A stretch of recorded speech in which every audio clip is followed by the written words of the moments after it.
Thank you all for being here. I'd like to call the February 11th, 2025 Board of County Commissioner meeting to order. And if we could please rise. Commissioner Peters will not be joining us today. So Commissioner Flowers will lead us in the invocation, and then Commissioner Latvala will lead us in the pledge. Luke 1:37 says that nothing is impossible without God. And we have experienced that lately. We have learned to trust and depend on all that he provides us with so that we are making the best decisions for our county. We are thankful for just being in your presence on today and for allowing us to serve the residents of Pinellas County.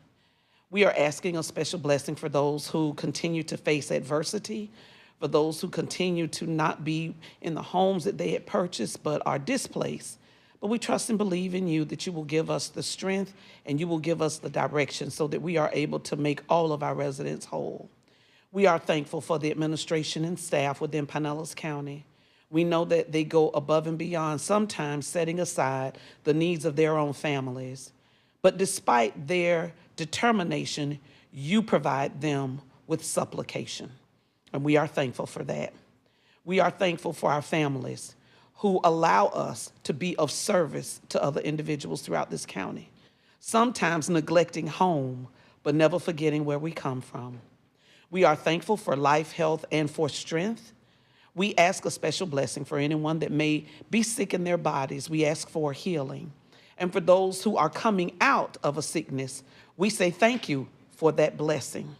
We know that you have grace beyond measure, as long as we have faith that is the size of a mustard seed. For the commissioner that is absent on today, we pray a special blessing for her. So many things have come against her from time to time, but we know that you will be there, always having her front, her back, her left, and her right. But more importantly, we are thankful for the residents that make up Pinellas County. We have shown that with you, all things are possible. We remain resilient because we know that you are the author and the finisher of our faith. In all of these blessings, we ask in your majestic name, knowing that you will take us through today, tomorrow, and yesteryear. In Jesus Christ's name we pray. Amen. Amen. I pledge allegiance to the flag of the United States of America and to the republic for which it stands, one nation, under God, indivisible, with liberty and justice for all. Thank you, Renee. That was beautiful. My pleasure. Always a pleasure to represent him. Okay, before we go to citizens to be heard, we are going to have a storm update. Good morning, Commissioners. As you know, we still remain under a state of local emergency. The reason we've remained under that largely is due to reimbursements and waiving purchasing requirements, although we've really not had to waive purchasing requirements for anything lately. We're going to end the local state of emergency with a request on February 25th that you waive permit fees for those impacted. I was able to do that under the authority you granted me, and I had discussions with you, but we want to continue that, but we really don't need the local state of emergency. So we'll have a resolution on for the 25th asking for your to continue that policy. Upon that, we will no longer then need the local state of emergency. Our staff continues to prioritize recovery efforts for our residents. One key priority is to continue to work on the HUD action plan, where we're going to be able to draw millions of dollars for our residents most in need. Following, we have 2 meetings with our consultants so far, and we have a long list of requirements and a very, very, very detailed public outreach plan. We're going to be talking to you about this in the coming days. There's a lot that goes into this plan, and with anything, there's a lot of federal requirements. However, there's a very tight time frame in which we have to create this action plan. We have to do outreach to our municipalities to get their input and their thoughts. Ultimately, with you approving that action plan, that'll be submitted to HUD for their request for approval. So more to come on that, but that's been the focus of our efforts, thus far. In the meantime, we continue to share messaging about every possible resource. Elevate Florida, which is Florida's emergency management's residential mitigation portal, is now online. It is open. The program can help those with substantially damaged homes. Elevate There'll be a prioritized list. In other words, repetitive lost properties and things like that will obviously play a factor into how they prioritize their funds. Kathy will go into more details about how to apply coming up, and then Kevin will provide you an update on the substantial damage in the permitting process. So with that, I'll turn it over to Kathy. Good morning, Commissioners. Kathy Kathy. Berkins, Emergency Management. So FEMA individual assistance, even though the deadline to apply was January 7th, we still are seeing that they are getting additional applications. We have had some additional ones come in. We are at 274,768 applications between Helene and Milton, and people can still apply online at disasterassistance.gov. For Helene, we had 98,339 applications, and for Milton, we had 176,429 applications. The Disaster Recovery Center that was at the Enoch Davis site did close on February 3rd, but people can continue to reach out to FEMA at 1-800-621-3362. And Commissioners, I would encourage you that if you hear from constituents that are having problems, please send that information to me, and we are happy to follow up with the FEMA representatives that we're still working with. The state continues to provide non-congregate sheltering assistance, and that's really just a short term for 6 months. That program is scheduled to close on April 11th.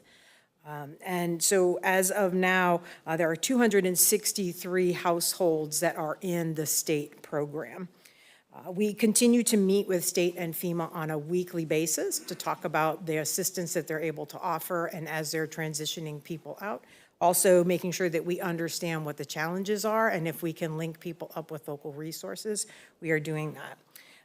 In terms of the travel trailers, as of February 7th, for FEMA, there are 1,953 households that are still in the Transitional Shelter Assistance Program.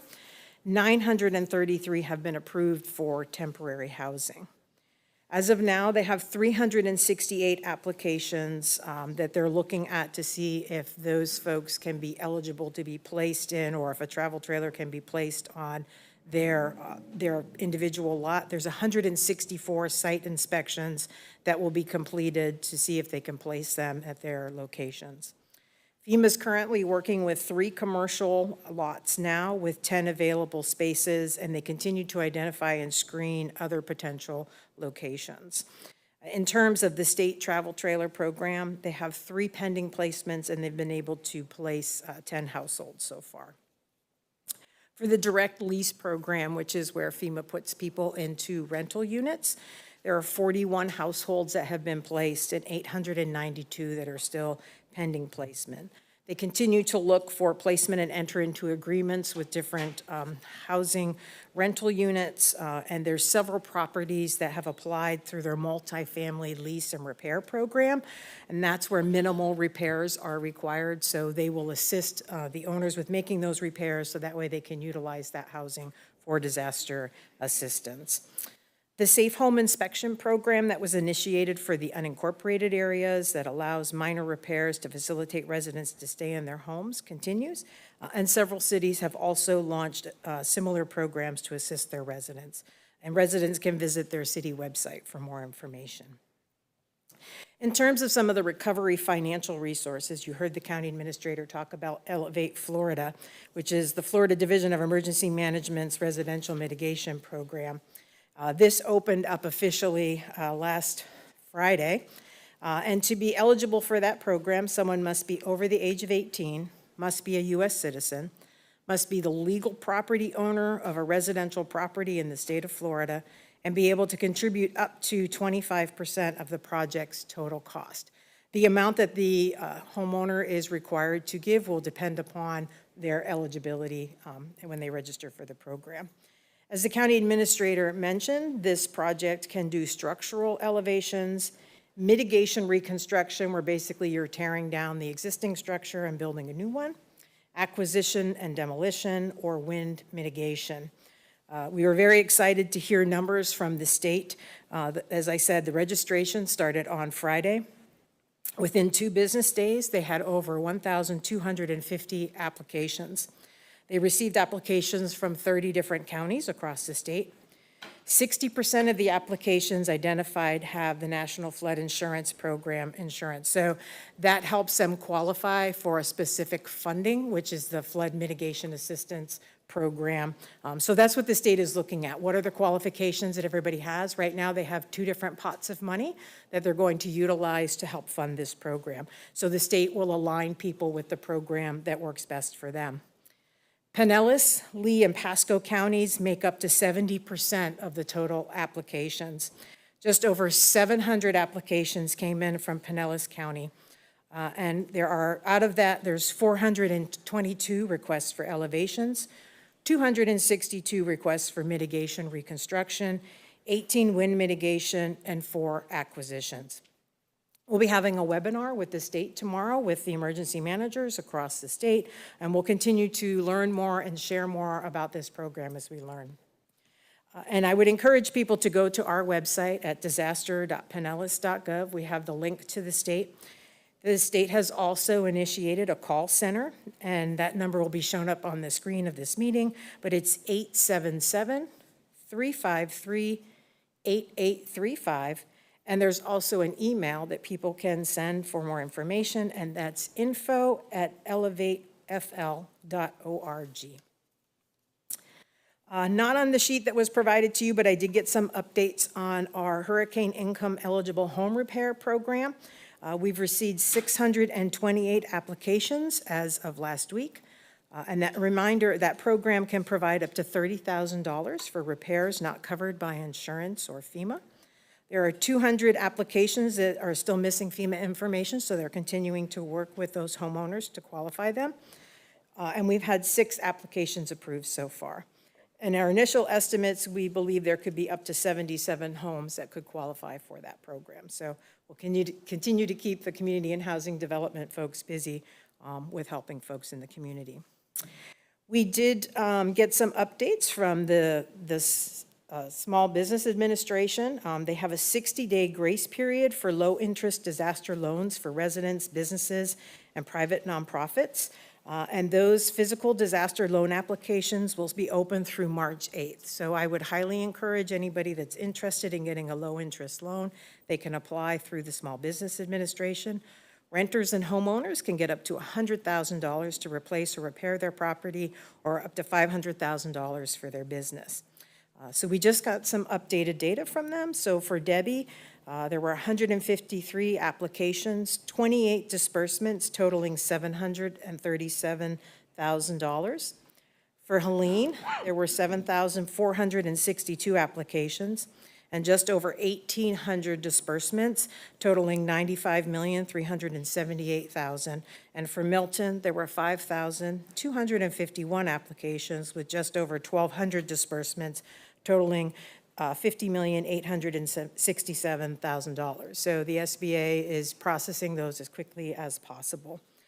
And the deadline for businesses for economic injury applications for Hurricane Helene is June 30th, and for Milton is July 11th. The other program that I didn't have an update on your form, but I just got an update this morning from the American Red Cross. If you'll recall, they opened up a bridge loan program, and they had in-person registration on February 7th, 8th, and 10th.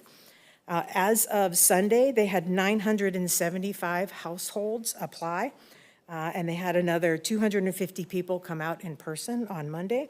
They're estimating that they have been able to provide about $2.5 million to the community. They continue to have this program in person in other counties. They're down in Sarasota today. This is a national-run program. We did hear from one resident that they weren't able to get processed, so we followed up with the Red Cross to see if there's any possibility to extend or maybe do some more with that program. So as we get more information on that, we certainly will let everybody know. And I would encourage everybody to, you can sign up for text, you can text RECOVER, the word RECOVER, to 888-777 for updates on these and other programs. I signed up for it myself, and I know that it works, so I'm always getting notifications when new programs come on. With that, that's my report, and I'll take any questions if you have them. Questions? No? Kathy, I have a question or two. The, what was the website, the webinar for tomorrow? Where can we find that? It's for emergency managers, and also we've extended it to other city partners, folks that are part of the local mitigation strategy, is so that we can understand how the state is going to administer the program. It's not for the general public. It's Not for the general public yet, but they will be doing, our understanding is that with their contractor, they will come out and they will do community presentations. And I would encourage anybody that's interested, they can go to our website for information, they can call that state hotline, or they can email the state. And I can give that information again if you need that. Okay. And on the Safe Home Inspection Program, how many permits or applications have we seen for that? And can you talk about that a little bit? How many people are being able to stay in their home at least temporarily? Yeah, I will defer that to Kevin when he comes up. Okay, got it. Okay. Oh, he's not here? Is he here? He's hiding. Yeah, he's back there. Okay. All right. Any other questions for Kathy? No? Okay, thanks, Kathy. Appreciate it.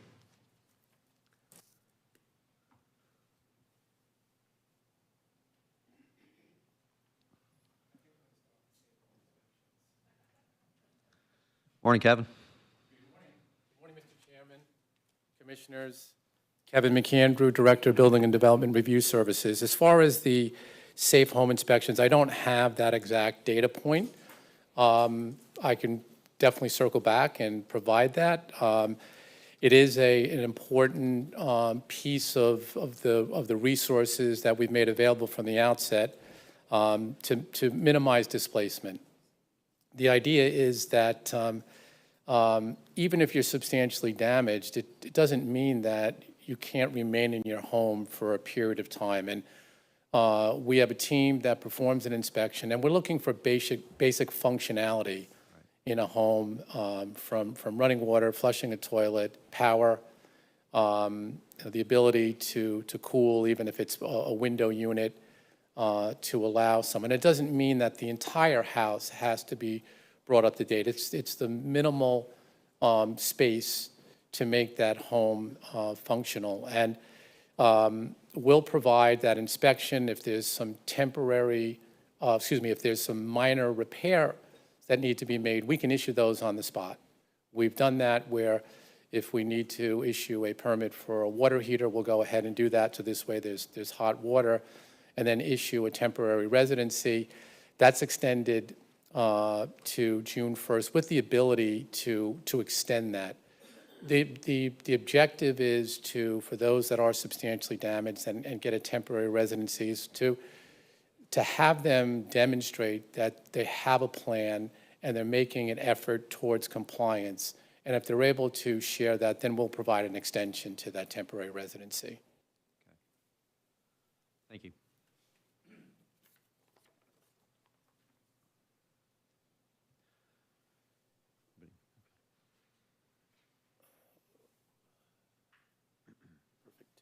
So I'll start by sharing some updated substantial damage data. And consistent with my last update, I'm going to break down the total numbers into 3 structure types. It's much more meaningful speaking to the bucket of single-family dwellings, condominiums, and mobile homes. So we have 446 single-family detached homes that have a substantial damage determination. It's about 13% of the overall number that went through the FEMA estimator tool and were processed through that. Probably most relevant at this point is the fact that 60%, a little bit over 60% of those that have received that substantial damage determination have filed or are in the process of the reassessment. And I'll provide much more granular data exactly how that reassessment breaks down momentarily. With regard to the second bucket of condominiums and townhouses, These structures, after running the analysis, particularly the multi-story, have been cleared for substantial improvement.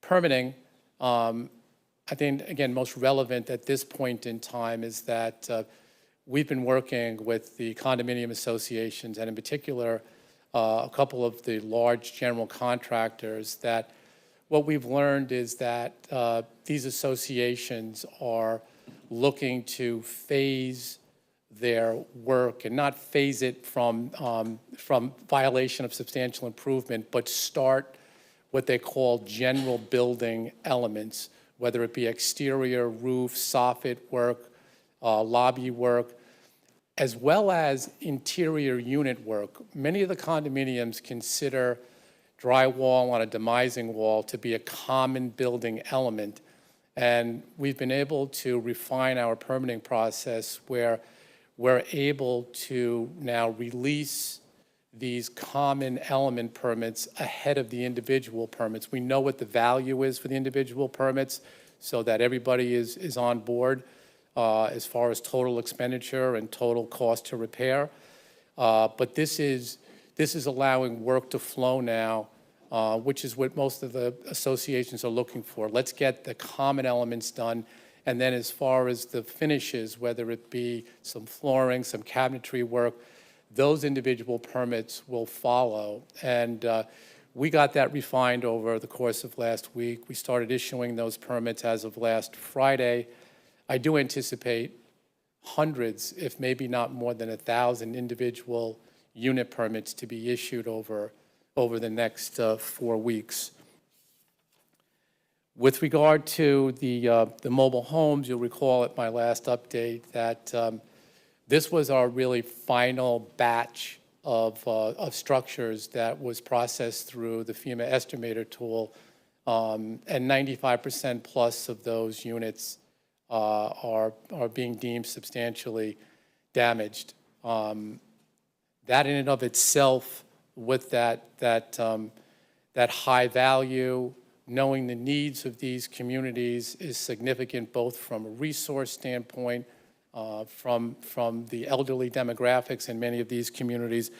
We've put in place a customized reassessment process for the mobile manufactured home communities. We did not want to twofold. We did not want to first further backlog the reassessment processing of the single-family homes.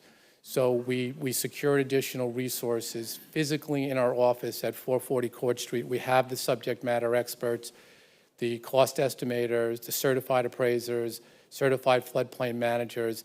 Mobile home manufactured home property owners will come in.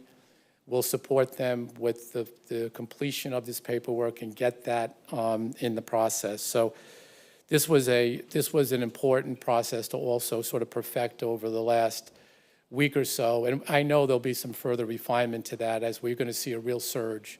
Just in one conversation with one of the communities, I'm aware of one appraiser that is handling 60 mobile homes at one time as far as ACV appraisals. So we're going to really see a significant surge of activity in that area. So along those lines, we've been facilitating community meetings with the mobile home parks. There's been 3 to date. Yesterday, I facilitated a meeting with with the Sun Retreat mobile home park up in Dunedin. Seahorse was last week. Prior to that was Crystal Bay. We'll continue to do so as there's a lot of questions, a lot of time has elapsed to assist them going forward.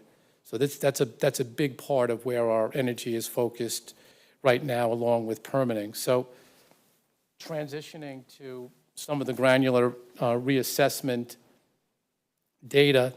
As I mentioned, about 60% of those that received a substantial damage letter have filed reassessments. We've processed about 44% of those to date. And this has also been a little bit of a learning curve for us. I think we've hit our stride now, where we're going to move through these much more expeditiously. This was a scenario where we needed some more resources, but we also needed to have better complete applications come in. You know, the classic scenario, incomplete applications come in, they get into a cycle of reviews.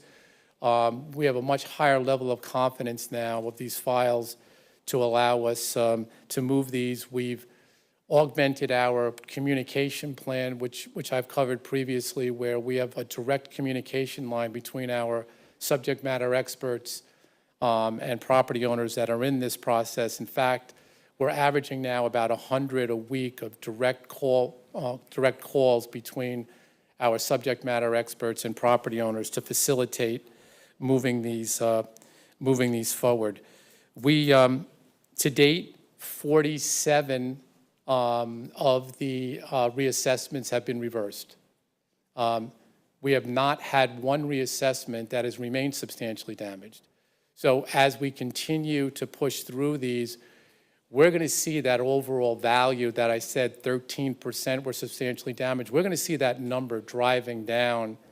I don't know how far down it's going to go, but it's going to clearly drop below 10% probably within the next week or two. And where it lands is, you know, we don't know exactly, but that number just will continue to likely decrease as we work through these applications. With regard to the mobile manufactured homes I mentioned, we just basically stood up this separate process. We've had 47 filed. We did have some that were in the larger reassessment file. We've shifted them over now so that they can get attention by the team we've put in place. This is really where our greatest focus is right now. Like I said, we're anticipating hundreds of these reassessments to come in over the next couple of weeks with regard to the mobile homes.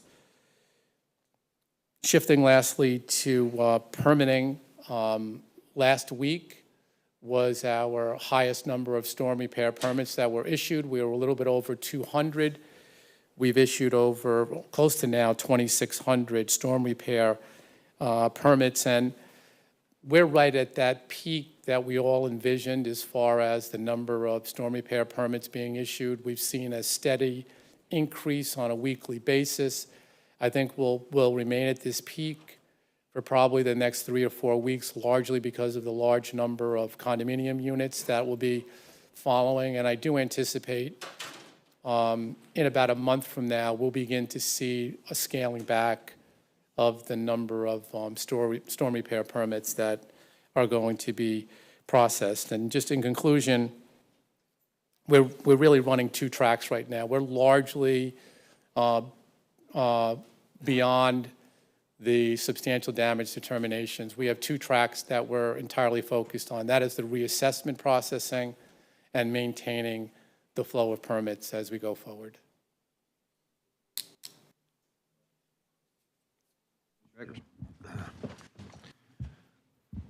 Well, first of all, I just wanted to say thank you for, I know this has been a cumbersome process that we've all been through, that you've been through, but more importantly, that our residents are still going through. So thank you for that, chipping away at it and trying to get that ball rolling a little bit faster. I'm encouraged that the reversal on a lot of these is occurring. So we don't know how that's going to pan out on the single families, but talk to me a little bit about the after the fact permitting that has happened in the past. Work has been done on homes, and I'm not talking about storm related, and then they come in for permits after they're done. And of course that involves inspections to make sure things are done right. That's not what we're encouraging people to do, but it happens. How is that being factored into this? And say some of the folks out there that, they know that they were under because they just do, because of the value of their home and the estimated cost to do it, so they went ahead and did it. And now they find themselves without a permit. How does that process go? How do we go through that process? So right from the outset, our approach from enforcement has been education, education, education. So we're, whether it's our building inspectors that are out, whether it's code enforcement that's out, we have a monitoring program where all of the properties that receive the substantial damage determination are visited, first within 2 weeks of receiving that letter, so that's behind us now. They're revisited on a monthly basis to see how they're doing, to make sure if they need a safe home inspection, we'll get that done, and assisting them and with updates on the resources that Kathy updated on, if their plan going forward, if they're, many of them firstly are in the reassessment process. So in those cases where we're just making sure that they're not moving ahead with repairs unpermitted. For those that have made repairs, we're not penalizing them at this point. We want them to come in. Most importantly, we want them to be compliant with the Florida Building Code. We want to know that their home is safe, that improvements, if they were made, are compliant and they don't have a hazardous condition, within their home. So at some point in time, we are going to need to shift from education, to strictly more of an enforcement. But even if a notice of violation is issued, we still give that property owner up to 30 days to come in and to initiate that permit and to not be penalized as they normally would be under on blue sky operations, double permit fee, allow them to come in and get that corrected. So this is really, like I said, working with our communities to get them righted. Yeah, and I appreciate that because I think that's really important, not only for them to understand, but if going forward for them, if they ever decide to sell their home under normal conditions, this will be difficult without getting that fixed at some point, whether they did it the right way or they kind of went ahead early and are looking for that after the fact help. So I think that's really important, education and not heavy-handedness at this point.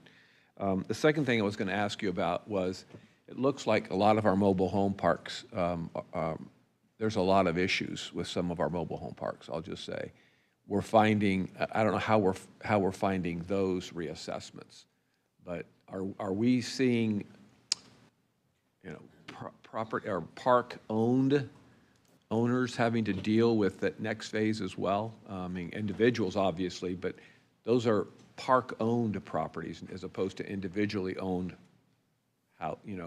lots. So how are we dealing with that? So we're just getting into that reassessment, but to your point, we're dealing with both of those ownership forms.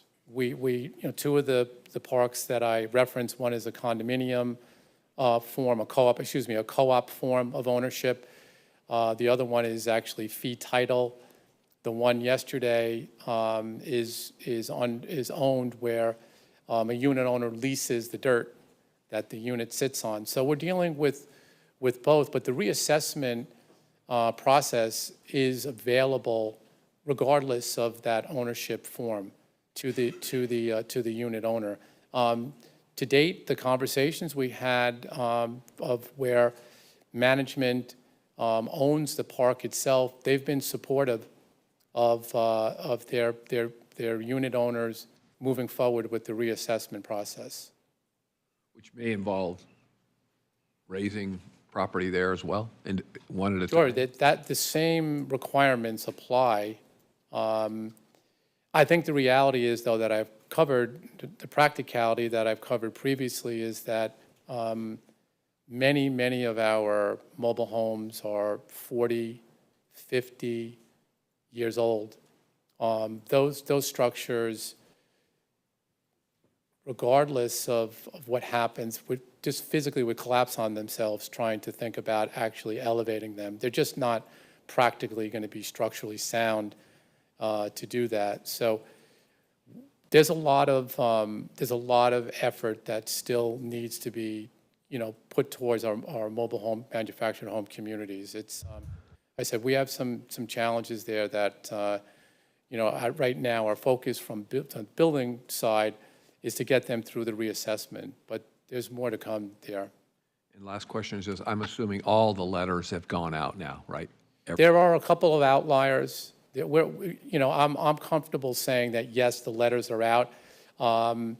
This has been an exercise where we continue to just go through all of the points that were initially, the 5,000 points that were initially identified to make sure that there weren't any that were inadvertently excluded, or there may have been a data bust where that letter didn't go out. So we're really in that final, the letters are out, we're in that final, let's call it QC mode of just making sure there aren't any remaining outliers.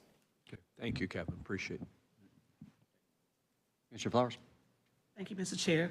For the number of individuals that either withdrew or the request was voided, do you have a percentage of how many or what category or the reason why they were withdrawn or voided? Yeah, great question. So the two primary reasons for the withdrawn or void were, some of those were condominium units that we found did not need to go through the full substantial damage assessment. After doing the analysis that I mentioned, we found that the multi-story buildings were not going to be substantially damaged, and so that they could get pulled out and go shift right into substantial improvement permitting. So there's a percentage of those. There's also others that letters, they filed their reassessment sort of crossing letters, where they hadn't received them, because to take you back, some of these reassessments going back were initially filed as building permits. We had an approach early on that said, you don't have to wait. And so there were building permits that were issued early on that were put into the substantial damage reassessment because the form of the review is the same. It's a detailed, granular, itemized cost estimate review. And so in the case of those, a number of those, it turns out that they ended up getting a letter not substantially damaged. And so, of course, then they just get pulled out of that bucket. Okay. Thank you, Mr. Chair. Any other questions? Kevin, and you may not have an answer to this, but just maybe your gut feel, when do we think that we'll have all of the permits issued for single-family, and then condos is probably a separate, and then mobile homes is probably even further down the list, but when do you think that we'll be through all of the permits and everything will be issued? And So again, just from a projection standpoint, I had referenced that the highest percentage I expect over the next month. I think if we went out 2 months, that's going to be the greater percentage. There's always going to be still some outliers that go beyond that, but I would project it's in that time frame. And just to again clarify, repairs to mobile homes are not covered by the Florida Building Code, so they're not going to go through the building department. These will be handled through our development review services for a construction in a floodplain permit. Okay. So we have a separate process that we've set up for those manufactured homes that are not substantially damaged. They still will need to process that permit type to perform those repairs. okay. Commissioner Scheer? Yeah, thank you, Chair. Kevin, the homes that are not in a floodplain, that are not subject to substantial damage assessments, how long? What's the average time on storm damage permit reviews? Is it 2 weeks or 21 days? Well, those we've set up actually a level of service target for both residential and non-residential permits, and you happen to reference what those two level of service targets are: 14 days for residential and 21 days for commercial. Those are pretty much aligned with our neighboring communities, Tampa, St. Petersburg. Our goal within BDRS is to drive those values down, and in fact, just prior to the storms, we have built now, it's internal, a dashboard that is really giving us some great analytical data as to where we have some stress points that we're going to then use those to make refinements so that we can continue to drive down the average permit time associated with both residential and non-residential. We'll be picking that back up as soon as we can get through this surge of the storm recovery.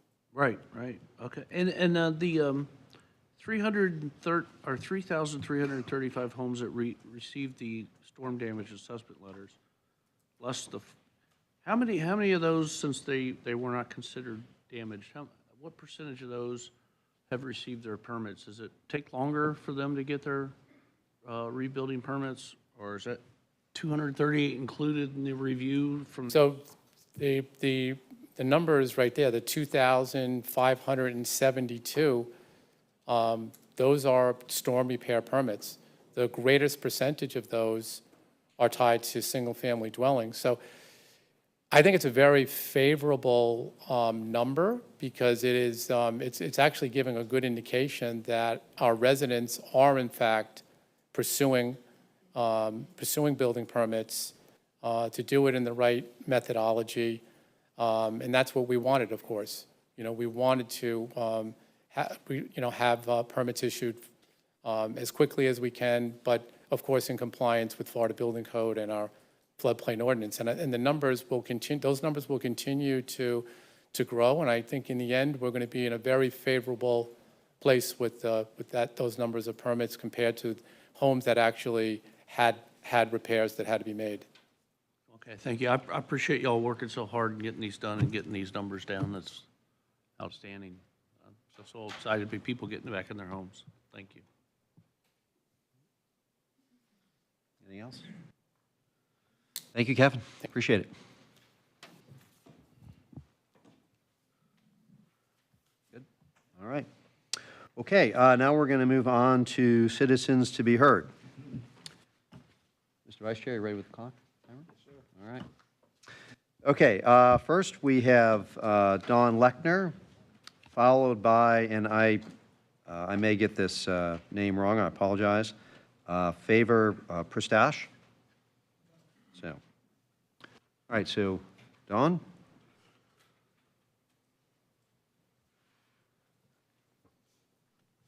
And good morning, you'll have 3 minutes. So it's good to see you all again. It's been a while since I've been up here, but I come today because I care about each and every one of you, and your jobs are very important and bear a great amount of responsibility. So I wanted to come today to issue a stern warning to all of you.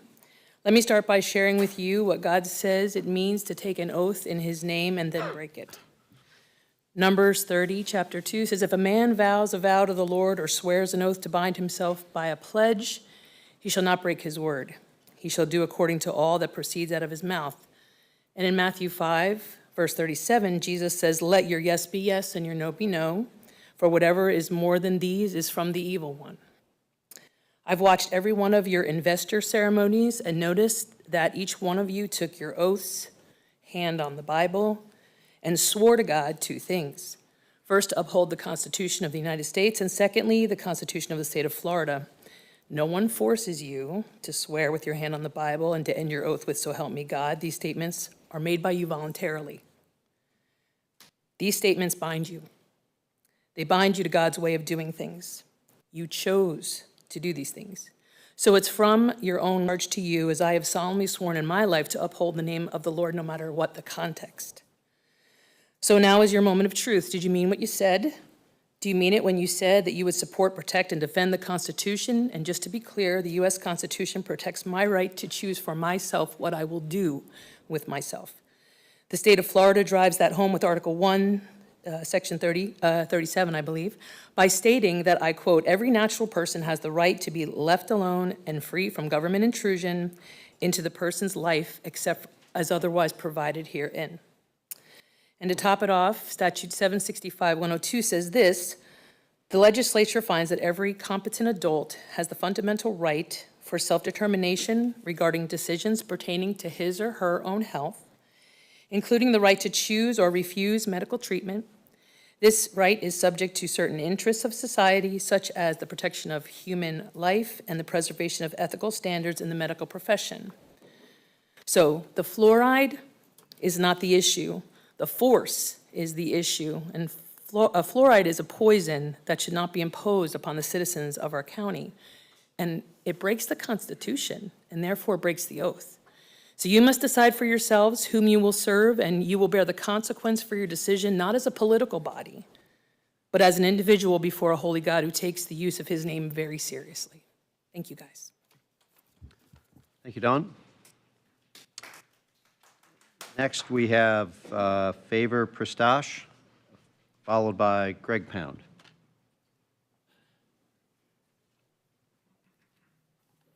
Hello, good morning, and thank you for the opportunity to talk with you. But first of all, I was wondering, since when does a completely law-abiding citizen feels this uncomfortable going before a body like this, or talking to a police officer? And then I realized it's since the time a single one of you guys, or the special magistrate, for example, has the power to literally change your life and take away everything that you have worked for your whole entire life, or a judge that can single-handedly decide to cancel your constitutional rights to having to hold guns and arms. But I was very encouraged to see that you guys started with a prayer, and that gave me a little bit of hope that this USA is still USA, and it's really worth preserving this country. I'm having a serious issue. I own a property in Largo, 6481 Almerton Road, and the county is calling it, they're foreclosing on it. To receive a letter like that in the mail is extremely surprising, and for the United States, it's unbelievable. I come from Ukraine, and I'm used to there be no rights and nothing like that whatsoever. But and so it's very sensitive to me, and I'm very open, politically outspoken about everything and about my rights. But to receive a letter from a county saying that they're going to take away your property, having not giving you a single dime, is crazy. It's dangerous, frankly, to be honest with you. To use that, you got to think to what kind of language you choose to in the letters that you send to your citizens. I was in the process of getting married when this code enforcement started, and they cited me for a bunch of different things. In reality, I realize now that all they wanted is for me to keep the front clean. If they would have told me, keep the front clean, you're going to be fine, I would have been just fine. But they told me to replace the fence and housing, minimal housing, and all this stuff. What I knew, I did. I spent the whole entire summer replacing the fence with my family, in the roots with oak trees. Come to find out, there's no fencing requirements whatsoever in the county. But I was chasing them every day, trying to ask them, what it is that you guys want from me? And I could not get anywhere with them. But as I was in the process of getting married, I had to focus on trying to bring my wife from Ukraine. They quietly piled up $100,000 in liens without ever notifying me, sending me a letter showing me that, listen, from this date, we're going to fine you this much per day, and it's happening right now. I never received that letter. I told special magistrate, he didn't care about that. He approved the foreclosure proceeding, and tomorrow I have a final judgment against my property, and I don't know what to do. Thank you. Thank you.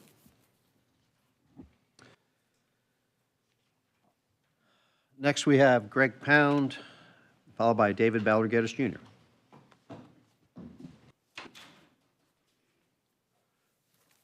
Yes, Greg Pound, Largo, Florida. I want to speak on the issue of this U.S. aid issue and the money that Pinellas County has received. This year's little paper just says the biggest problem now in federal government is to reshape society and to destroy the nuclear family. Now, when you see the cooperative agreement contracts that have come into this county in order to destroy the family, I mean, can you imagine destroying our family? Listen, now, this is a parenting class that my wife was put in. I want you to, this is what we were supposed to teach our children here in Largo. It says, touching their sexual organs for pleasure is normal. This is at 5 years old. Okay, it goes down here, it says, use correct terms for all sexual body parts, including reproductive organs. Ask trusted adults questions about sexuality. Seek privacy when you want to touch your sexual organs for pleasure. The sexual identity includes sexual orientation, lesbian, gay, straights, and bisexuals. Now, this is money coming in from the federal government. It's called cooperative agreement contracts that our county was receiving for enforcing parents to teach their children this stuff. I mean, and you look at our young people, you look and see, and this is what this aid thing is. I mean, can you imagine this U.S. aid sending over to Syria something like $50 million for condoms? I said, this is the corruption, and this is why the people need to hold our government accountable. Everyone in Pinellas County needs to be involved in your government because we are a government of the people. And if we don't get back to this, we don't get back to reading our Bibles, teaching our Bibles, and understanding that the most important thing is the family. The whole thing of this federal government is to destroy the family. That's what it's after. I mean, you look and see the destruction we have of our families and our children. They have no one to protect them. And so this is where we're at. And so that's why I've been over now 15 years bringing up issues through DCF here in Pinellas County. You can look up the news article. It says Greg Pound is the #1 thorn in the side of DCF as I expose the corruption for over now. It's been like 15 years. I've been going up to Tallahassee exposing this stuff that's been going on. And this quick verse right here, I just want to read it to you. It says, this comes out of Luke. It says, and in hell he lifted up his eyes, being in torment, and he said to Abraham afar off, and seeth Abraham afar off, and Lazarus in his bosom. And he cried out, and he said, Father Abraham, have mercy upon me, and send Lazarus, that he may dip the tip of his finger in water, that he may cool my tongue, for I am in torment in this flame. The Bible says there's a place called the lake of fire for those who go and destroy families, use children, and their goal is, our country was built on family. From the beginning to the end of this Bible, from Genesis to Revelations, it's all about family. And the Bible says God's going to hold us men. The men are going to be held responsible. As goes the man, so goes the family. So the men in America, we have to get back to this Bible. You have to read it, understand its teaching, understand what it's saying. It's powerful. The Word of God is alive and powerful. When the Lord Jesus Christ said this in John 6:63, he said, it is the spirit that quickeneth, the flesh profits nothing. The words that I speak unto you, they are spirit and they are life. And so the Word of God is alive, and we built our families on, you study our Constitution, you study what we call the 10 Commandments, where we get our common law. The whole system that we created was to protect us from out-of-control people. It's been, since the beginning of time, it's always been people in authority. That's the way it's always been. People that we have in authority, there has to be some kind of accountability. That's why we have this check and balance. Our government is set up to protect us. And so that's why we're here. We just, I'm just really grateful for the years of coming here. And at times, they don't like what I say, but I just have to say it. And we have to keep our families and our children first and protect them. Thank you, Greg. David Ballard Geddes Jr., followed by Ron Walker. Hi, good morning. David Ballard Geddes Jr. I live on Georgia Avenue in Palm Harbor. Florida Statute 859.01 states that whoever introduces or adds any chemical compound or mingles in the adding of bacteria, viruses, or poisons into any well water, spring, or reservoir, or introduces any radioactive product designed to be ingested via the water supply commits a felony in the first degree. But maybe that's the political legal objective being attained here. Should the county, our public water supply, be subjected to a lawsuit over the carcinogenic compounds or biohazards in our water supply, our county public utility would be sued and foreclosed, thereby granting the public water utility over to a third-party private facility reflective of Statute 15390 based on Executive Order 12803, transferring the county and the transferring the function and the power of the county over to a third-party private facility based on Pinellas County Home Rule Charter, Section 2.04Q.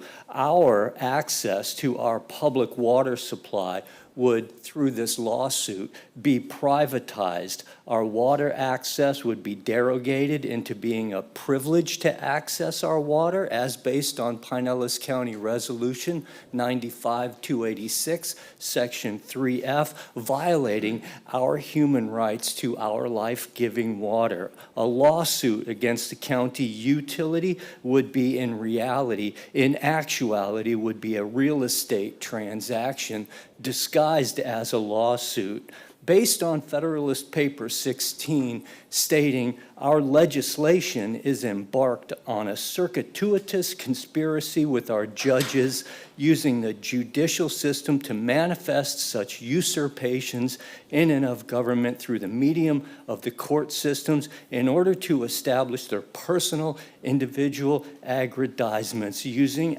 the arbitrary structure of our current government in order to aid and abet the fact of giving rise to water jurisdictions birthed under the 14th Amendment, disqualifies both the county government and the water jurisdiction as not being a sovereign form of government, but being as contrived, invoked, insurrected as a high seas act of constitutional piracy, working both sides of a coin. Thank you, David.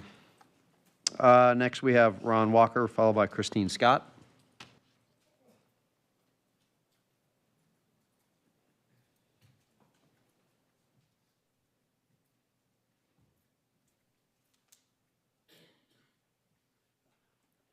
Ron Walker, 7100 Olmerton Road, Largo. Guys, this is my 10th appearance before you.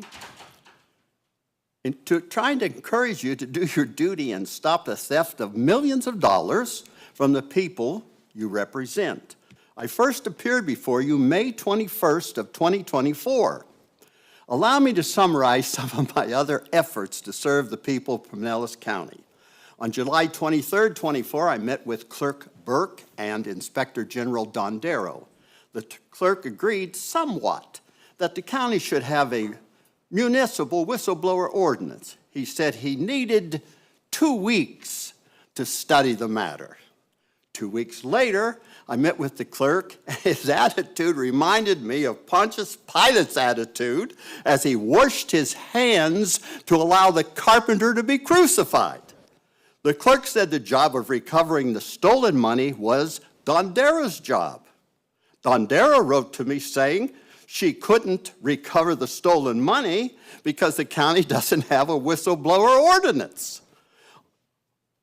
On November 26, 2024, I met with Commissioner Eggers. We discussed the theft. Commissioner Eggers forthrightly said, I don't want to pay you $1.3 million, you remember.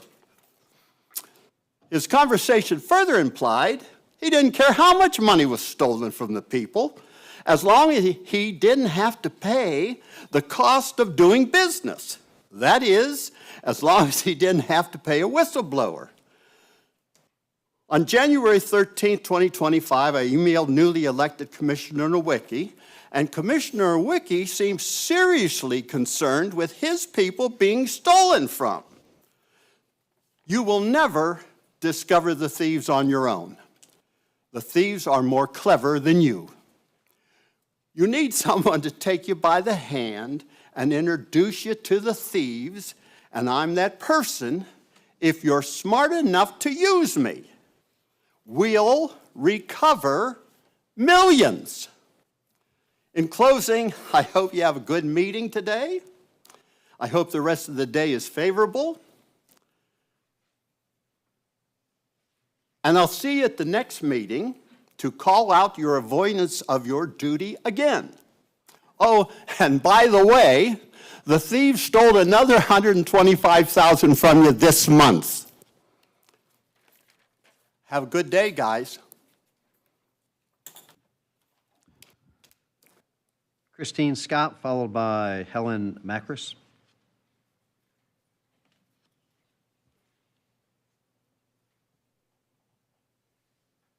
Good morning. My name is Christine Scott, and I'm here on two issues. First, the law library. So they're blocking citizen access for after hours.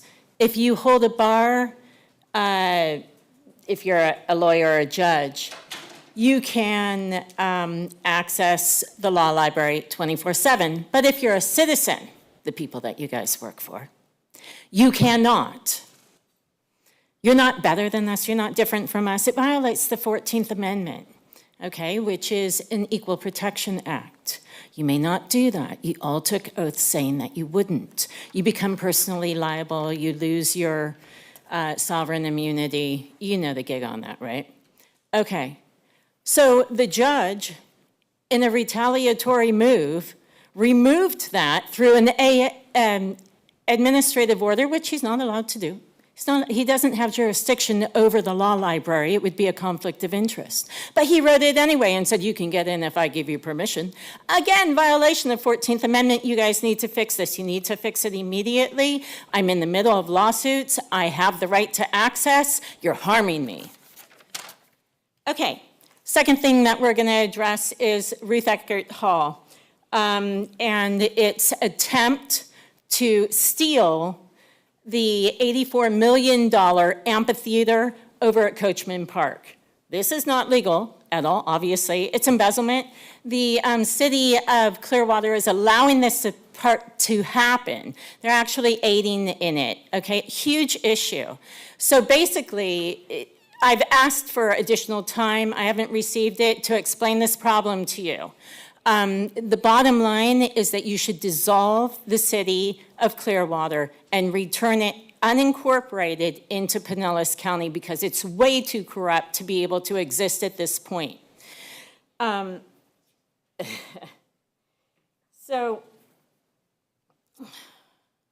I'm happy to expand on these issues further, but it is negligence at best. It's willful.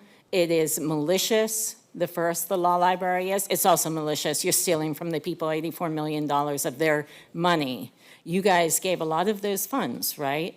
I know that Pinellas handles taxpayer funds that then go to the downtown area of Clearwater. You have a very direct and important part in this. That park belongs to the city. You didn't build it to give it to Ruth Eckert Hall. Ruth Eckert Hall is a monopoly. Monopolies are illegal in the state of Florida. You absolutely must address this issue. I guess that's all. I'm done. Does anyone have any questions? Okay. So there's going to be lawsuits every time I'm blocked from the law library. Also, every time I go in, I'm hassled by the cops on that. Thank you. Thank you for your time. Helen Macris, followed by Demetris Macris.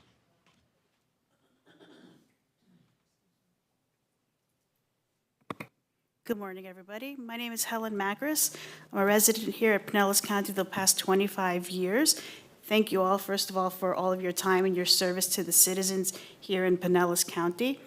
I recently was at a social gathering, and at the social gathering, many people were talking about how the water is tasting like pool water.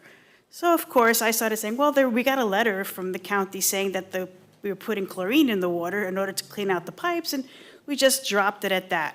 But something made me at that particular point say, I'm going to pick up the water quality report which was from 2023, there wasn't one in 2024, and take a look at it. And I got drawn to the section that talks about contaminants. And in this section of contaminants, you list all the different contaminants, and my eyes went to the one that talks specifically about fluoride.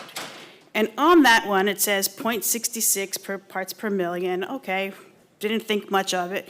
But at the end, there's the comments that are written in the quality report. They'd say that fluoride comes from the runoff of phosphate plants. Okay, well, all the other contaminants say the same thing, so didn't think much of it. But what caught my attention was the additional comment that was there that says it's added to the water, and that in order for it to be effective for dental use, it has to be 0.7 parts per million.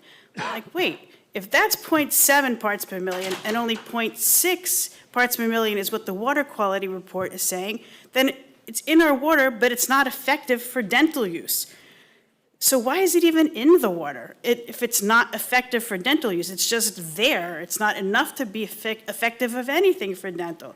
So I started doing some more digging. And where I work, luckily I have access to MSDS sheets because I work in the supply chain and we have access to all of this. And I see skull and crossbones next to the word fluoride. Like, how did that even get in there in the first place? I mean, I know it was voted on and it was talked about and it was decided that it was the right thing to do to put it in the water. But is it really the right thing to put it in the water if it's not effective anyway at 0.66 that it is? It's not 0.7. It's not doing anything at that particular point. So why have it in there? So I'm just here asking if it can be considered to open up again the water quality report, and it probably might even save you millions of dollars of not having to buy the fluoride to put it into the water. Also, at the same time, you know how reclaimed water works. You flush it down the toilet, it comes right back to you again, and then we put it on our grass, and we're told it shouldn't be run off into the sewers because if it gets to the water, and protect our turtles and a little stamp on next to the sewer water and everything. So if fluoride is what's causing that, then why are we putting it in the water? So some things to ponder and think about. Thank you very much for your time, and have a great day. Thank you. Demetris Makris, followed by Jeffrey Jacob.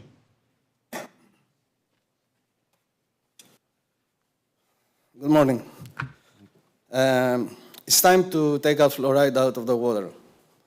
We have the real scientists with us, Surgeon General Ladapo is on our side, RFK also is on our side, and I will remind you, when you're shoving the science on our faces 4 years ago, that doctor, he got a pardon now from that fake president. So it's time to listen to the citizen and take out fluoride out of the water. Thank you. Good morning, Commissioners. Congratulations to Commissioner Nowicki and Sharon for your recent seats.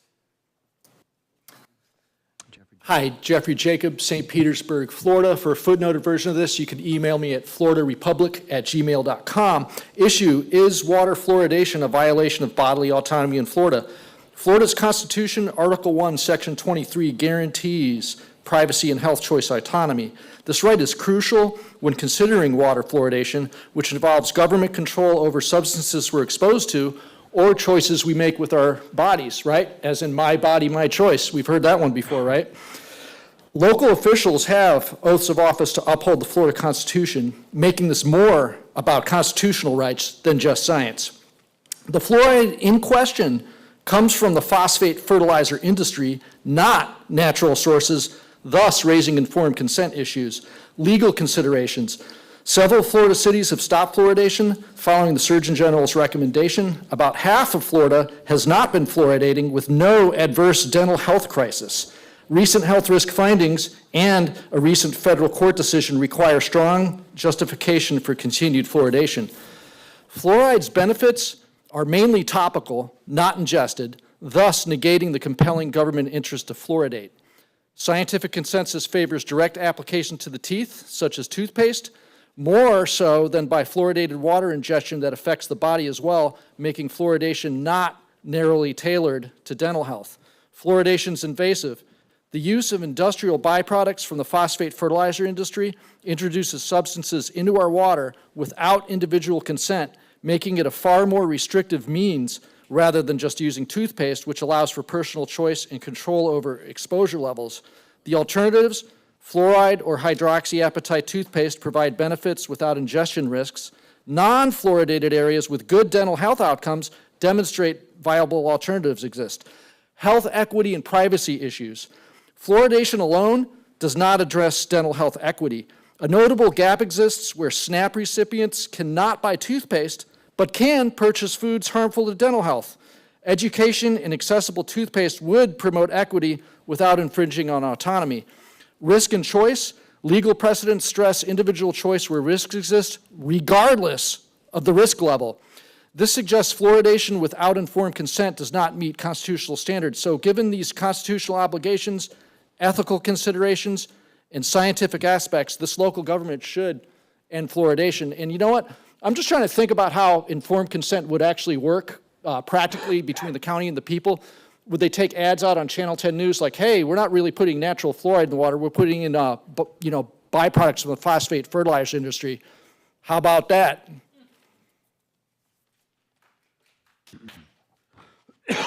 And lastly, we have Chris Steiner on Zoom. Mr. Steiner, when you're unmuted, please state your name, municipality, or unincorporated area in which you reside for the record, and you have 3 minutes. You read me? Yes. All right. Chris Steiner, Clearwater here. As people increasingly don't have the mental focus or the memory needed to engage in patient conversation on any issue, let alone take action to even care for themselves, this is how tyranny divides and conquers. And fluoride has been long known to affect IQ, per studies from Harvard University and others published in the British Medical Journal, The Lancet, and summarized in the National Toxicology Program report released August of 2024. And fluoride is implicated in a wide array of other health issues, including criminality that negatively impacts Mexican Americans and especially blacks more than other ethnicities, per Dartmouth College studies. Unlike Google, which is a search engine that ruthlessly bans search results, a much better search engine for your research is quant.com. That's QWANT.com. I'm Chris Steiner, here to speak again opposing water fluoridation, demanding you put both ending water fluoridation and removing the water fluoridation equipment on the agenda. I'm an organizer for We Are Change Tampa at wearechangetampa.org and administrator of the Facebook group Tampa Bay Water Freedom at facebook.com/groups/Tampa Water, where folks can learn more and organize. At my personal website, that's theliberationstation.com, theliberationstation.com. You'll find a wealth of information on topics like water fluoridation by clicking on the blogs page and selecting the water fluoridation blog, and also by clicking on the links page and selecting the section Safe for Water, Anti-Water Fluoridation, Environmental, Natural, Fluoride-Free, and Mercury-Free Dentistry.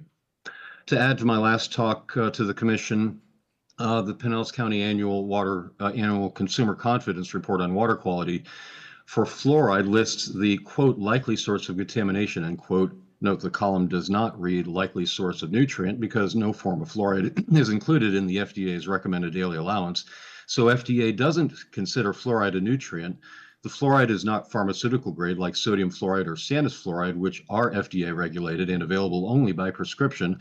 But the report admits one of the sources of fluoride being added to our water is from, quote, discharge from fertilizer and aluminum factories, end quote, by which means the fertilizer means phosphate mining, which includes the most toxic class of fluorides, silicofluorides, also known as fluorosilicates.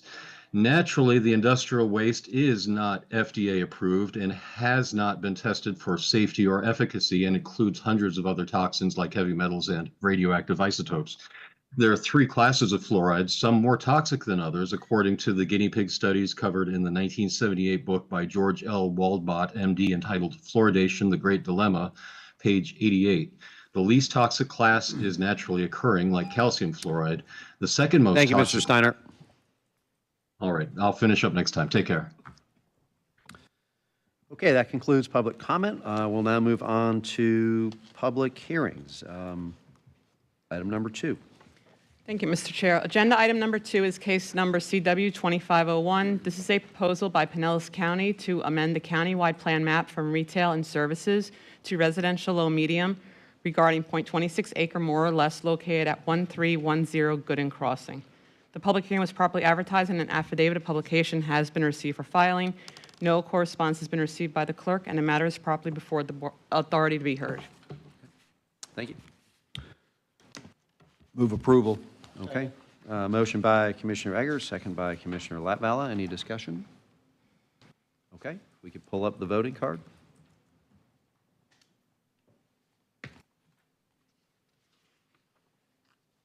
Motion passes unanimously.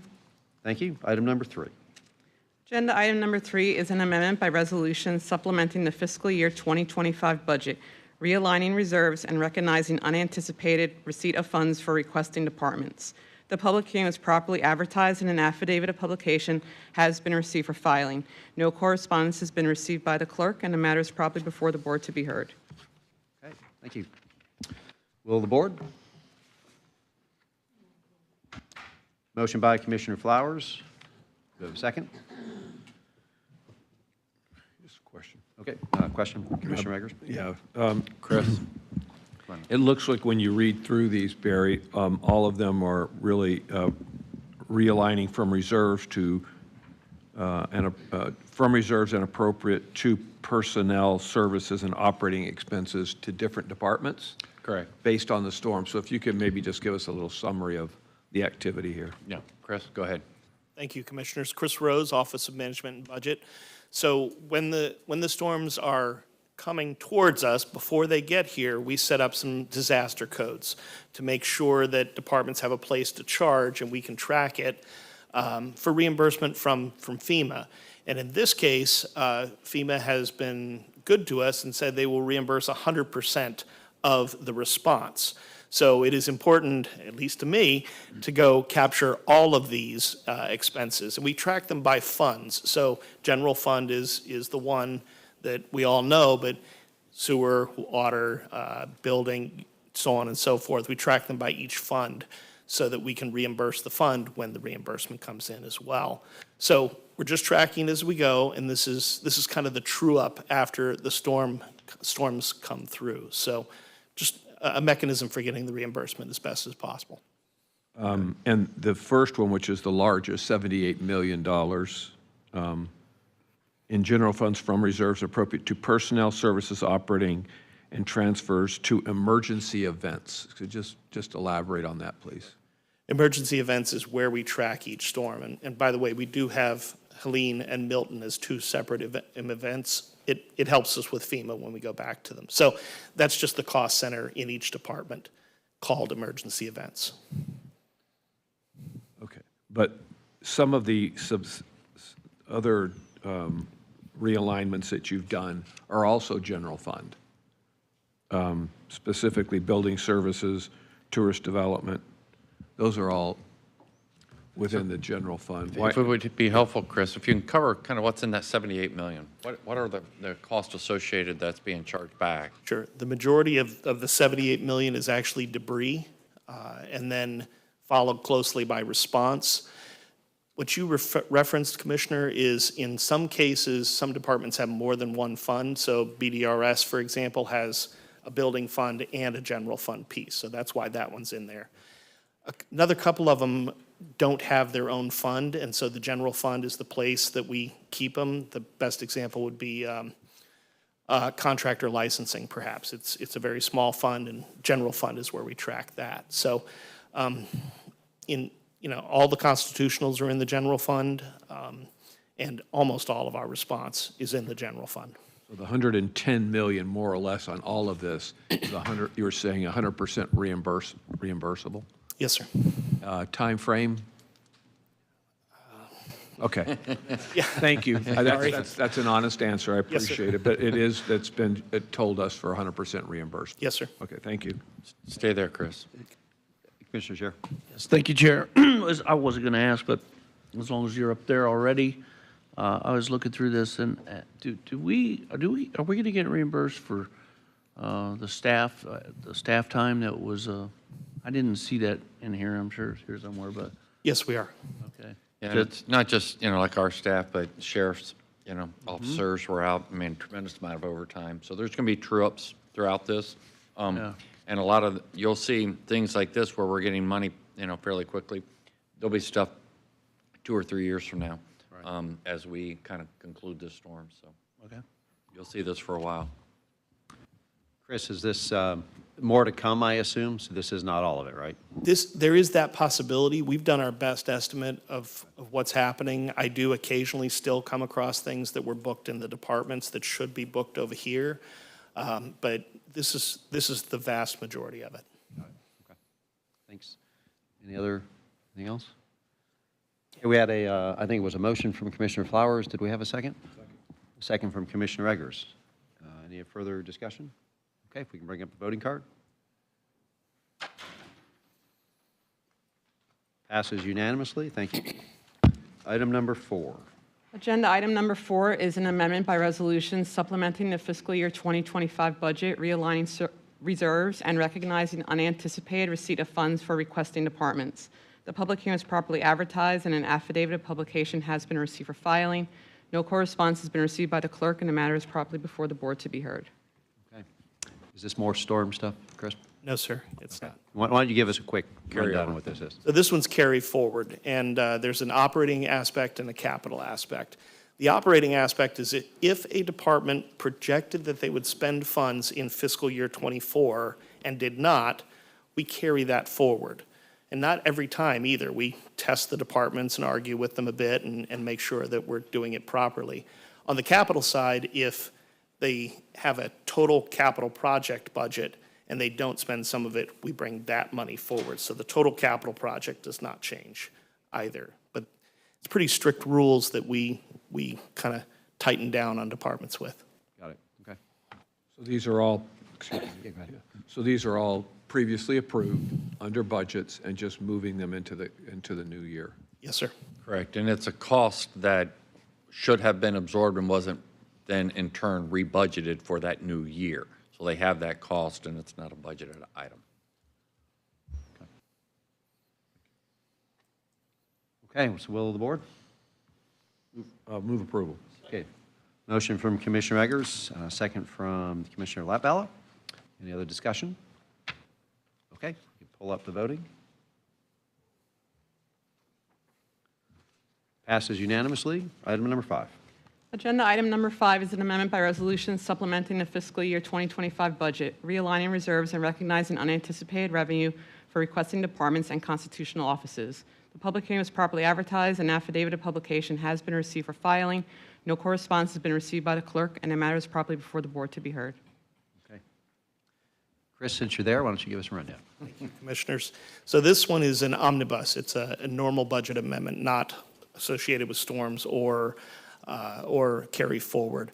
In this case, these are things that have come up since the budget was adopted that we're bringing before you for approval. The largest piece of this is $1.4 million in the general fund for sheriff retention payments. That's the largest piece of this. Discuss with you individually.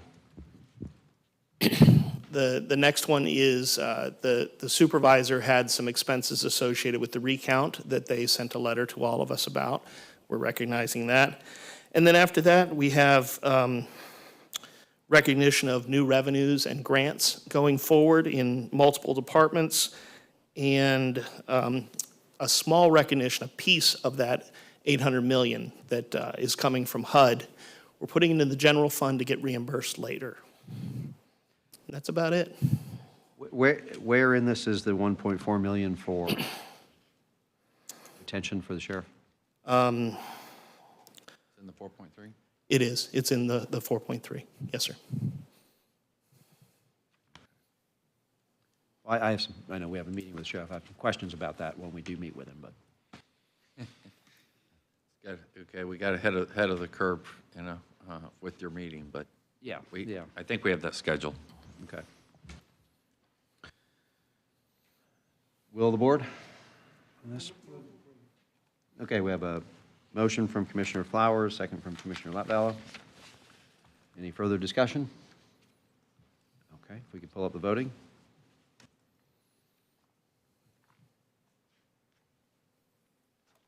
Okay, passes unanimously. Item number 6. Thank you, Commissioners. Thanks, Chris. Agenda item number 6 is a proposed ordinance amending the Pinellas County Code, Chapter 2, Article 5, Division 2, Purchasing, Sections 2156 through 2198. The public hearing was properly advertised, and an affidavit of publication has been received for filing. No correspondence has been received by the clerk, and the matter is properly before the board to be heard. Thank you. Any questions? Barry, any comments on this? I can, will the board. Okay. Thoughts, questions, motions? Okay. Motion for Commissioner Flowers. Second. Second from Commissioner Eggers. Any thoughts, questions, discussion? We pull up the voting.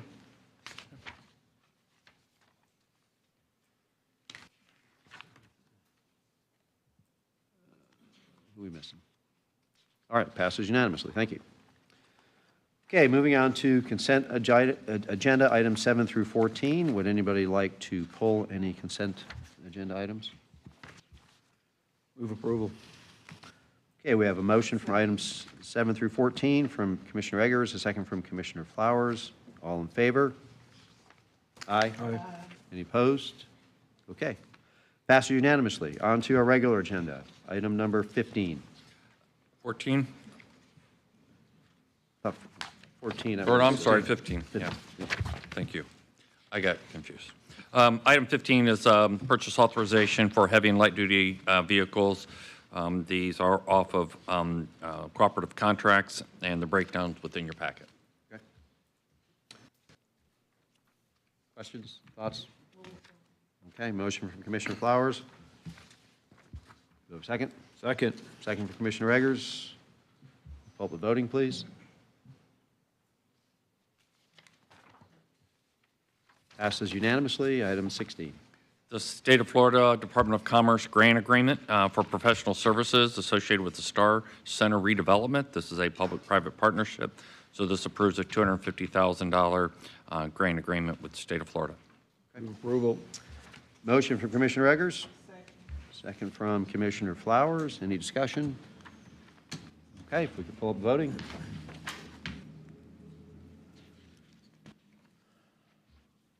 Passes unanimously. Item number 17. This resolution is approving a substantial amendment to the 2024-2025 Annual Action Plan for the purpose of receiving emergency solutions grant, rapid unsheltered survivor housing funds. This allows to receive $512,000. Okay. Will of the board? Okay, we have a motion from Commissioner Flowers, second from Commissioner Latvala. Do we have any questions, discussion? I actually have a question. Barry, do you have a little more specific of how we're going to use this funds? It says rapid rehousing. I'm just a little questioning what does that mean So specifically? Joe Riddle's on his way up with Housing Community Development. He can answer those types of specific questions. Joe Riddle, Housing and Community Development.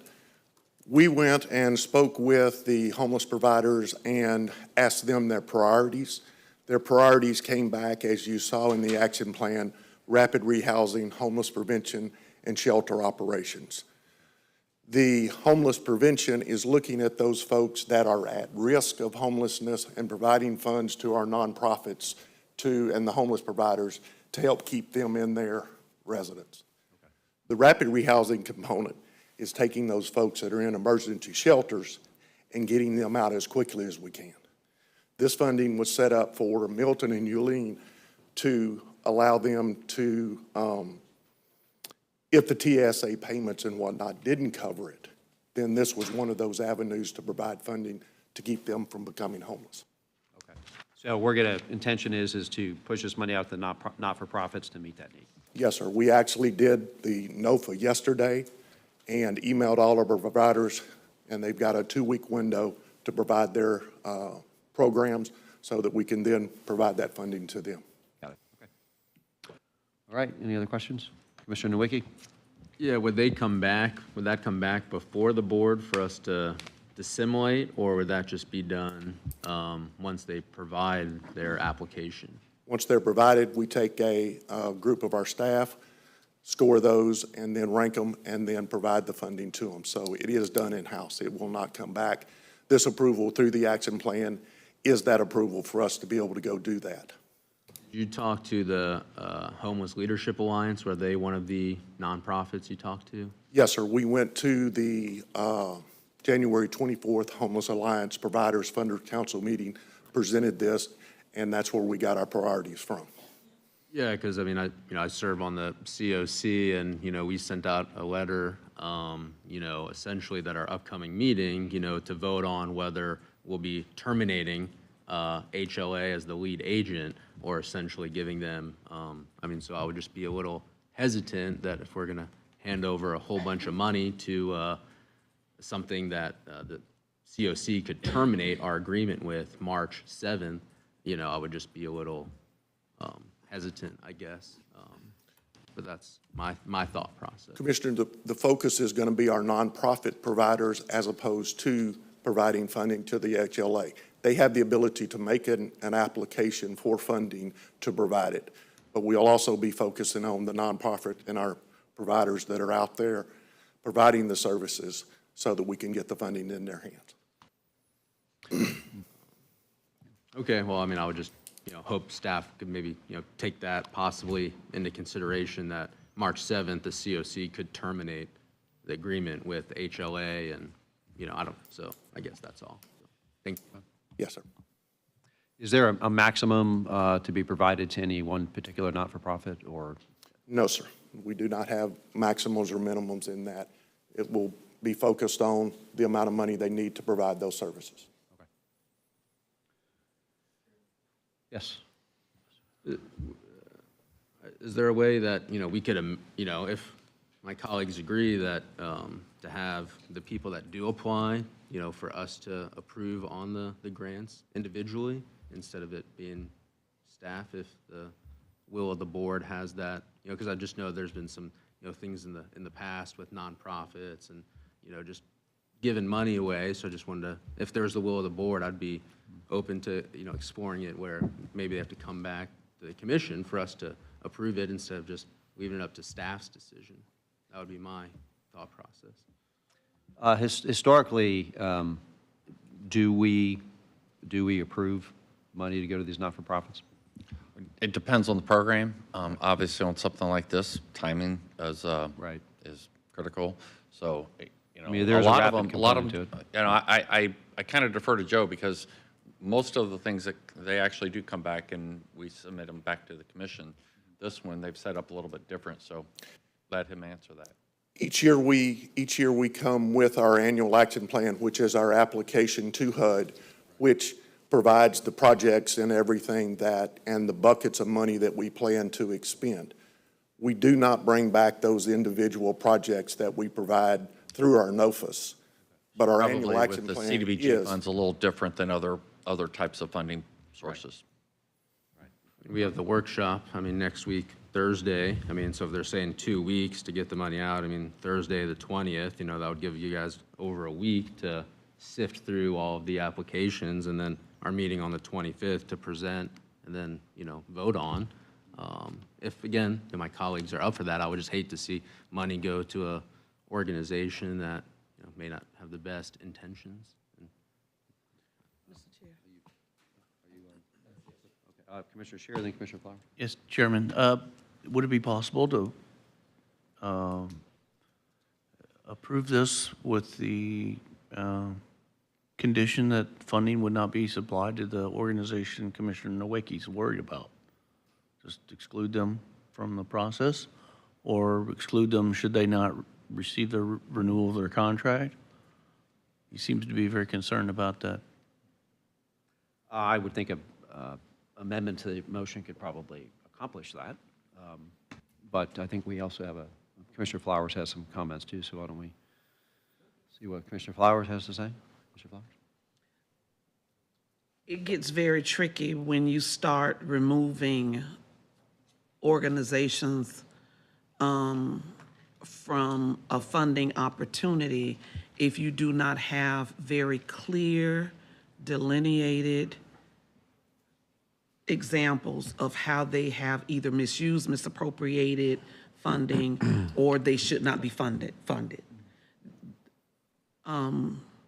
So I'm not sure if, I served on the committee prior to Commissioner Nowicki, so I'm not sure what type of information he may have relative to any of the organizations that may desire support or funding when it comes to our homeless community.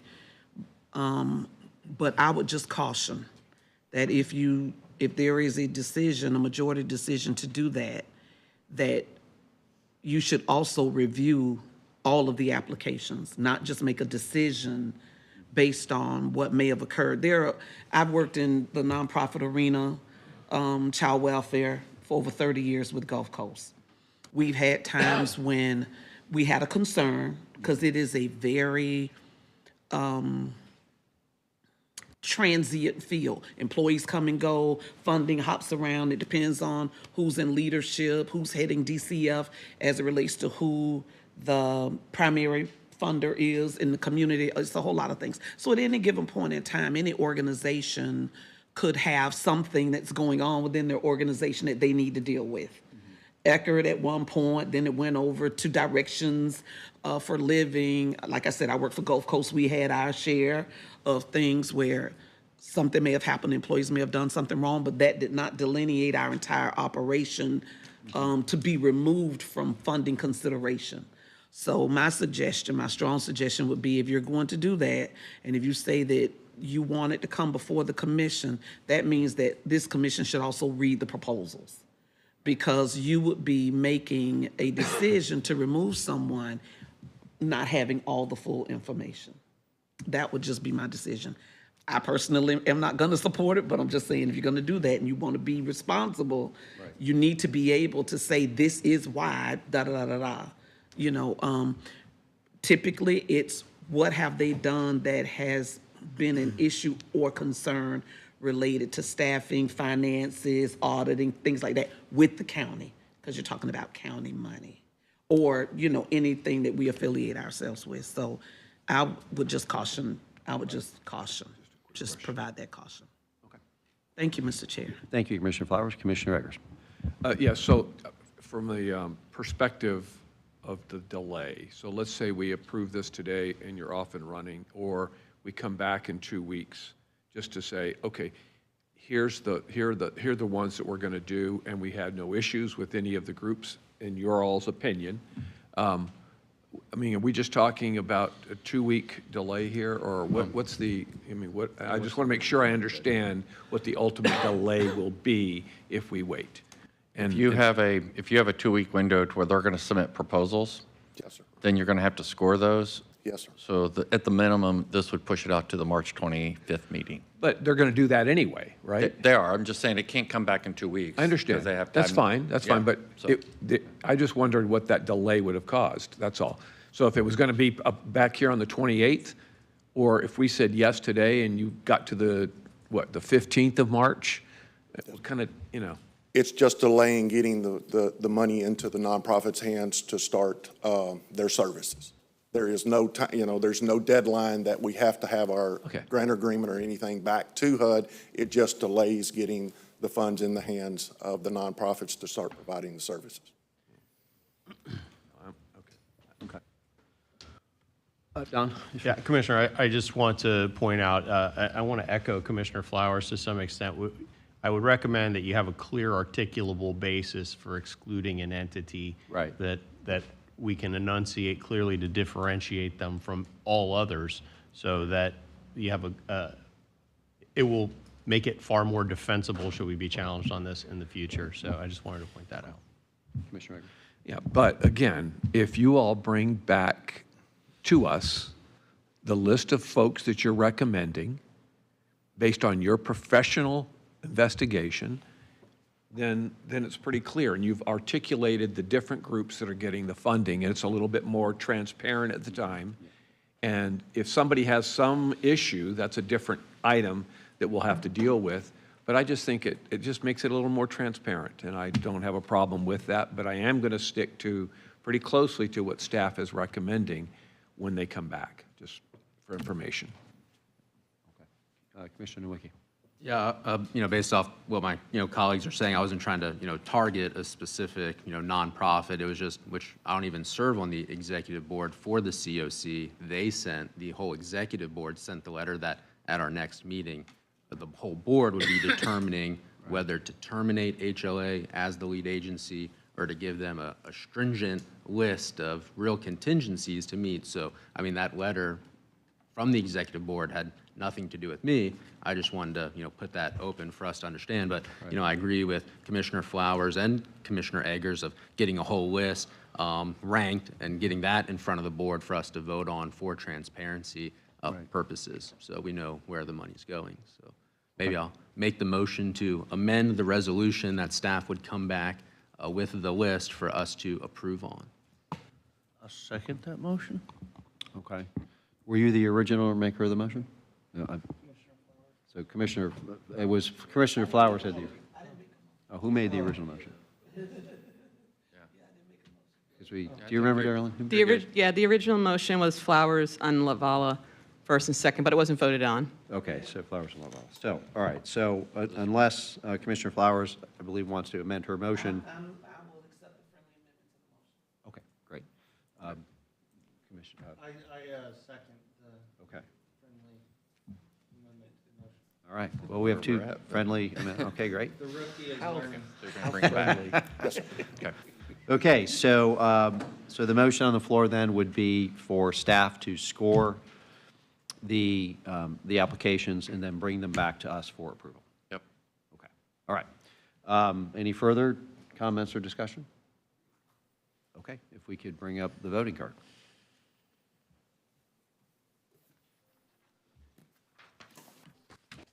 Okay, passes unanimously. Okay, thank you, everybody. Item 18, County Attorney. Thank you, Mr. Chair. This is a proposed settlement in the case of identified in your agenda pursuant to the confidential memorandum that was circulated by the county attorney last week. Okay, motion by Commissioner Latvala, second by Commissioner Flowers. Any discussion? We could pull up the voting card.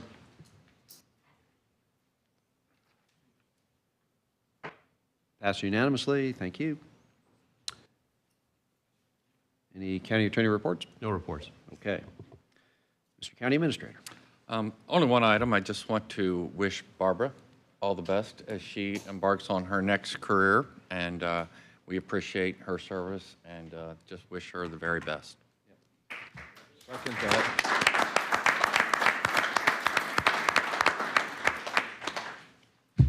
That's all I have. Okay. All right, item number 21, we have an appointment to the Lellman Community Redevelopment Area. Move approval. Okay, motion from Commissioner Eggers, second by Commissioner Flowers. Any discussion?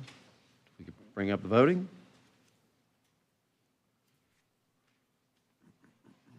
Passes unanimously. All right. Moving along. Now we have County Commission. I think he's going to do it himself. So we'll move on to new business. So Commissioner Scheer, why don't we start with you? Thank you, Chair. First, I would like to request your approval of an appointment to the Feather Sound Community Services District, Mr. James Riley, and also Joe Klinger to the Historic Preservation Board. This is a request. I apologize that it didn't look like a request, but it is a request that you approve those two appointments for me. Okay. Who made the motion? I think that I was your did. motion? Okay, motion by Commissioner Scheer, second by Commissioner Latvala. All in favor? Aye. Any opposed? Okay. Thank you. Thank you, sir.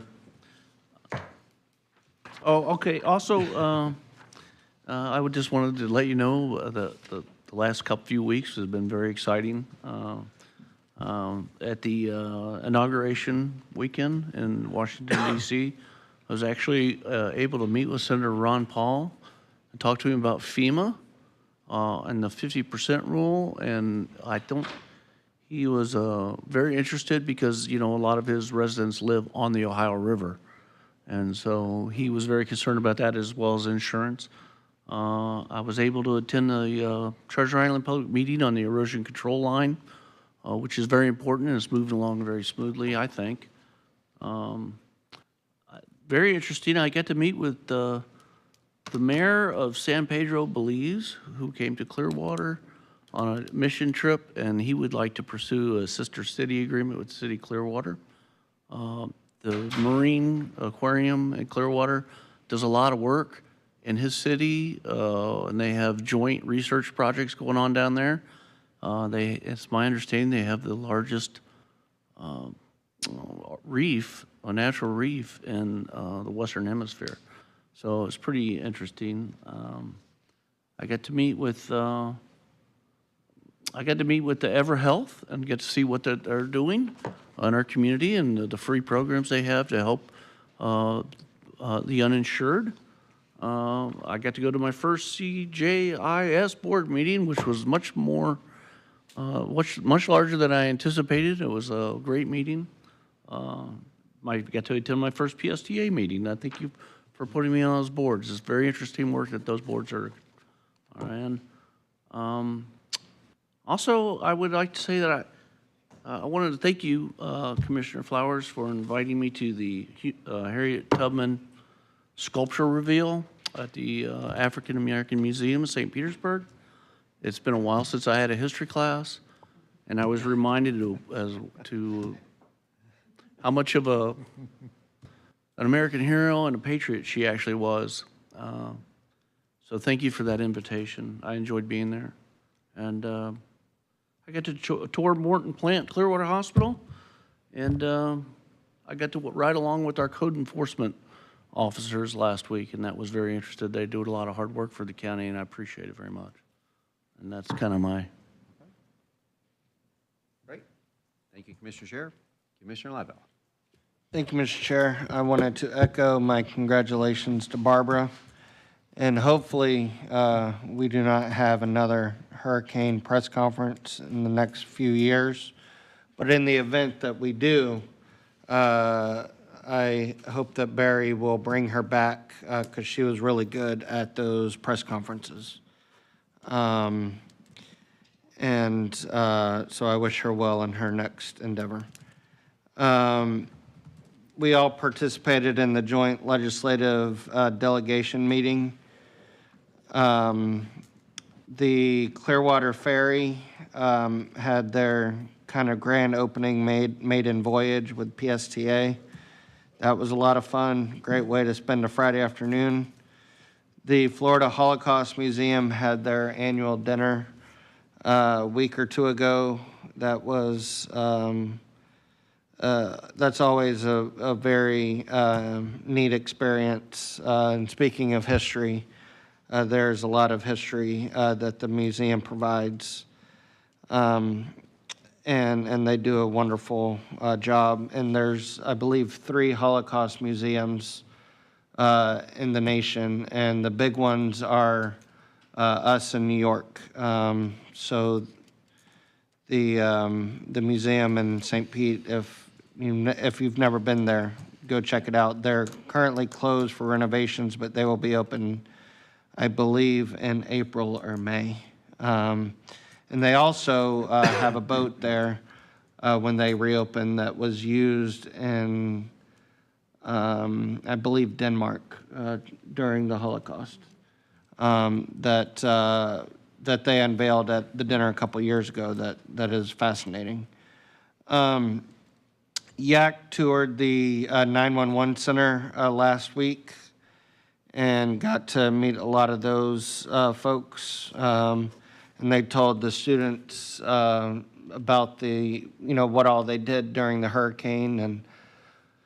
And some of those folks were there for 21 days during both of the hurricanes. And so that was an eye-opening experience for the students. And they talked about what they do during the day-to-day operations.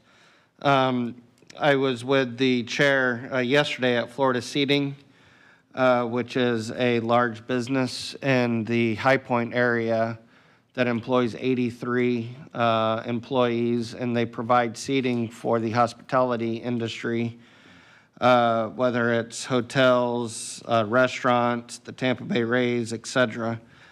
And it's a first-generation American started it, and it's now a growing and thriving business. And our chair did a wonderful job in his speech yesterday, as well as Dr. Johnson. And also, I just wanted to mention that Tony, the owner of Emily's in downtown Clearwater, recently passed away, and he was such a nice, kind, and generous man. Was always sitting on his stool. And breakfast in downtown will not be the same without him there smiling at folks. Thank you very much. Thank you, Commissioner Latvala. I'll go over to Commissioner Nowicki. Thank you, Chair. Had the pleasure of touring the Sunstar yesterday, and so that was a hoot and a half. So yeah, they got an impressive facility. Well, the county has an impressive facility that they occupy. I had the BMX event in Oldsmar over the weekend. Never been there before, and so I just thought that was an excellent course and excellent asset to North County. Met with Amy Davis in Wheelman last week and talked with a lot of residents over there, and they're giving her kudos for doing a great job and working really hard. They really like how connected she is with the community there. You know, and conversation with her, you know, brought up about, you know, possibly like having some town hall events and stuff like that. So, you know, she was a little bit unsure, and I was like, oh, well, I could go to the board and see if, you know, they had any, you know, just a general consensus of like, oh, yeah, it'd be good to do a town hall in Wheelman just to get more, you know, community engagement. So I don't know if that's something, you know, the board wants to just, hey, yeah, look at a town hall event in Wheelman in the future. So had the Affordable Housing Committee. That was about 7.5 minutes long. So it was a good one. You know, they're coming up with a lot of strategies that we'll be implementing and have much longer meetings in the future. But that one was very quick. Attended the State of the City in St. Petersburg. You know, the city of St. Pete has a bright future, so things are going well. Toured Johns Hopkins All Children's Hospital. You know, great facility. Just great facility there and great people. Attended the third Wheelman Honey and Arts Festival. Bumped into Chair Scott, buying jerky, buying stuff from every stand in town. So he was the biggest It's really supporter. good. Highly recommend the jerky. It's really Yeah. good. And, you know, kudos to Tom. You know, ran into him there. And so it was just a great event overall. And to give a shout out to Alyssa Barrow, the section manager for mosquito control and vegetation management. I've been getting a lot of emails from constituents on mosquito control, and she is just on top of it, responding to constituents and just doing a great job. I'm looking forward to welcoming the Phillies February 21st at their welcoming dinner at the Sand Pearl, so that should be a good event. And then lastly, you know, it's I'd like to, you know, give a shout out to Jeffrey Fusco, who's getting married on Sunday. So Jeff Fusco and his fiancee Megan get married on Sunday, and I hope they have a successful and happy marriage. So thank you, Chair. Thank you, Board. All right. Commissioner Flowers. Thank you, Mr. Chair. I'll start off with, I spoke to you guys just kind of briefly at the workshop about the artificial intelligence information that was provided through the Florida Association of Counties Tech Summit. So I provided each one of you one of the books. If you have a chance, please peruse through it. I also wanted to get a copy to Jeff Roars and the BTS committee members. It was very interesting, very good. I also will email you all of the PowerPoints if you don't want them, just, you know, pass them along, but they have now uploaded the PowerPoint presentations that were provided by each of the speakers. So we had individuals that came from Department of State out of Tallahassee. We had individuals that came from the federal government in Washington, D.C. also to talk about the issue. So I hope you all enjoy that information. I attended the IMA Interministerial Alliance Legacy Week dinner. And there were several individuals that were in receipt of awards for the contributions that they've made to the community within their areas of expertise. So one was Ms. Arthurine Williams, who has been in education for a number of years, a behavioral specialist, retired, or so she thought she was retiring from Pinellas County Schools, and ended up opening, she and her husband, Lou Williams, who was a school board member, former area superintendent, principal, et cetera, and opened up their own school for learning, which does a wonderful job preparing children for first grade, kindergarten and first grade. Esther Eugene Matthews was awarded for her work with the NAACP. And a relative of mine, Ms. Joanne Andrews, who used to be the principal at Azalea Middle School and also an educator. She was awarded for her work in the community as a mentor for individuals who desire to ascend into leadership within Pinellas County Schools. And there was another gentleman, and I cannot pronounce his name. I want to say Elroy, but that is not his name. But he received it for being an African-American architect and designing a number of facilities that will be coming on board within the St. Petersburg area. I also thank you so very much for coming. It was an experience for the Harriet Tubman unveiling. It is a beautiful bronze statue. If you guys aren't doing anything and you just want to take a ride down to St. Pete to visit the exhibit that's in the museum, as well as take a look at the statue that's in the gardens, please feel free to do so. It will be there throughout the month of March. I am currently working to see if I can raise some additional money so it can stay past the month of March. I attended my area agency on aging, Pinellas and Pasco committee meetings. I serve on the membership and nominations committee, as well as the workforce committee. So we submitted our slate for new officers. I'm not going to say the names because we haven't had our meeting to actually approve them, but we did submit our slate for new officers for the upcoming year. For our workforce committee, we are focusing on ways to recruit volunteers to work with our seniors and to be there and support them, because the longer you can keep a senior in their home, sometimes the better they do medically, rather than placing them in a facility. I served on a panel for human trafficking. That was done in coordination with the Department of Juvenile Justice, Delta Sigma Theta Sorority Incorporated, National Council of Negro Women, and the Women of Alpha Kappa Alpha Sorority Incorporated Zeta Upsilon Omega chapter. There was a young lady who had been trafficked, and she was trafficked by her father. There was, of course, someone from the trafficking task force, if you will, an officer from the city of St. Petersburg, and then another gentleman who works with juveniles who have experienced being trafficked and trying to work through their mental health pieces and then reintegrate them in with their families, or if that is not an option, reintegrate them into a family.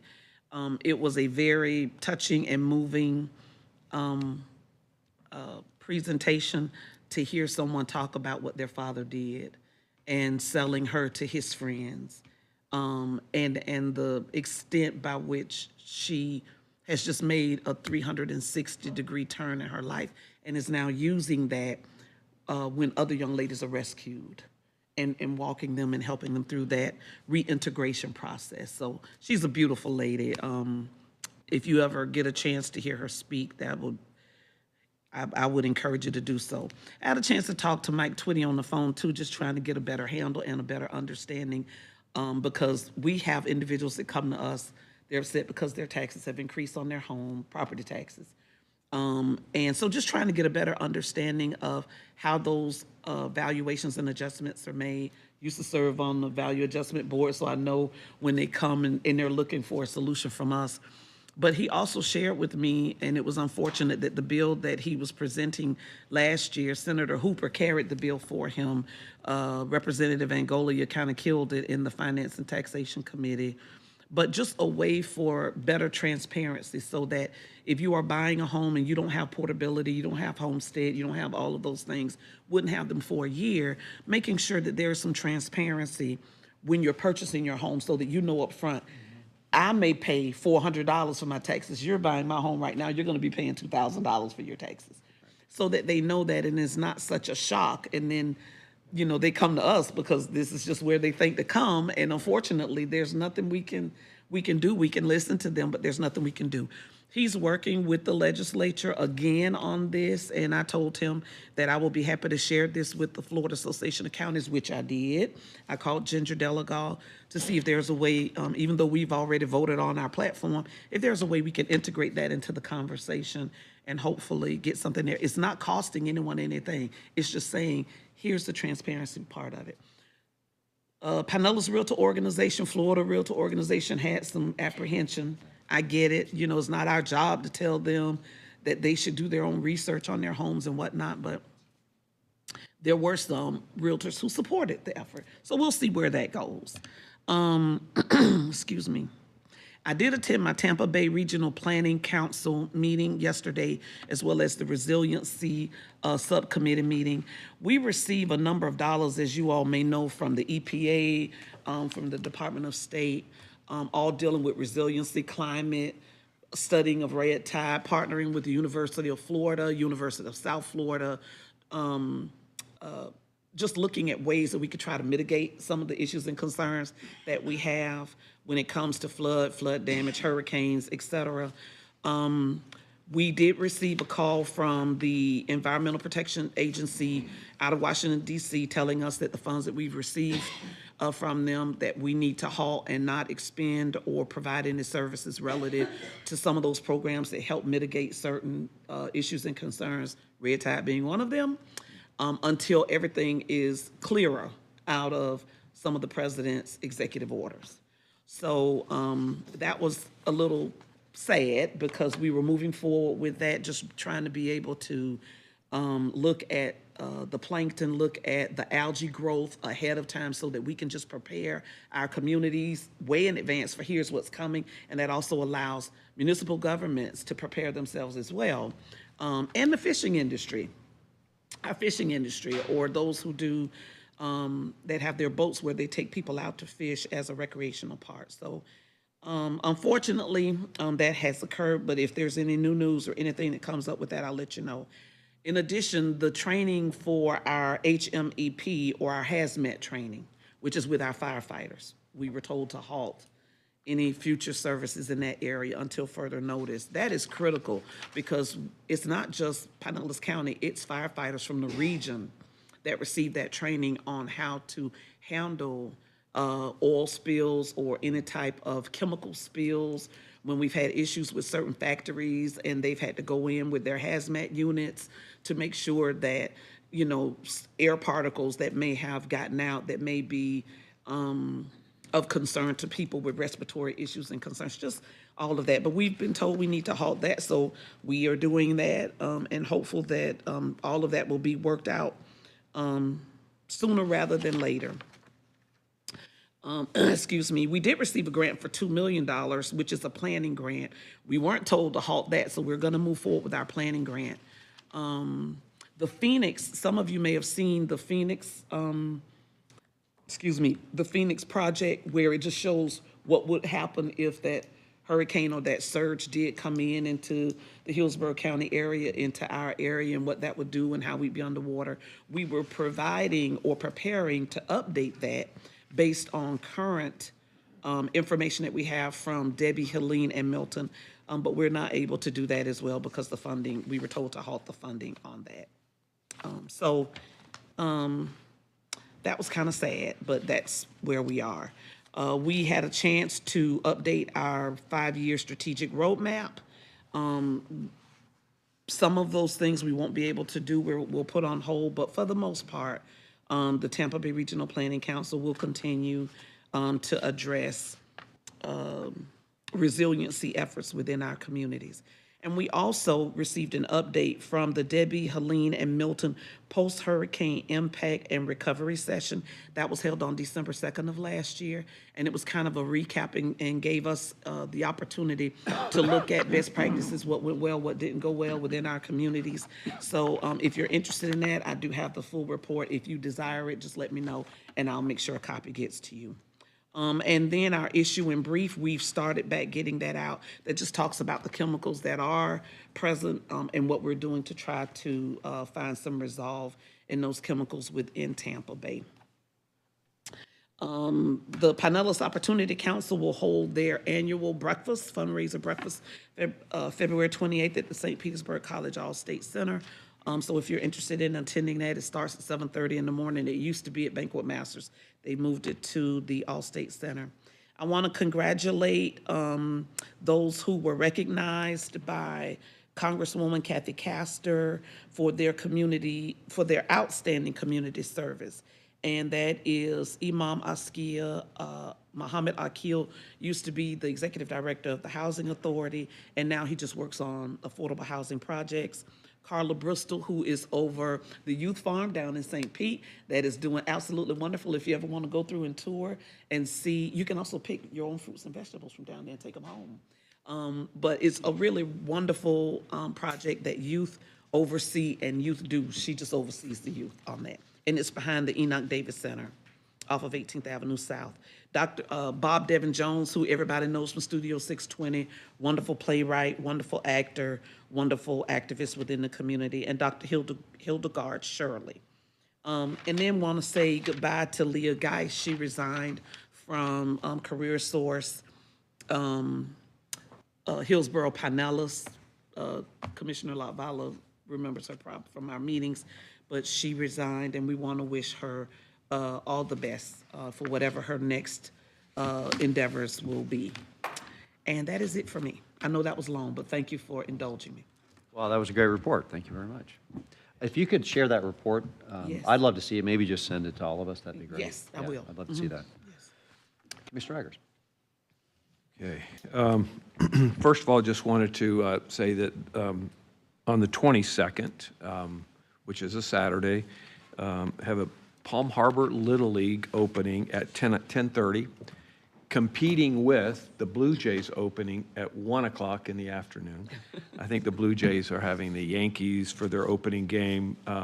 Both really exciting celebrations, and looking forward to attending both of those.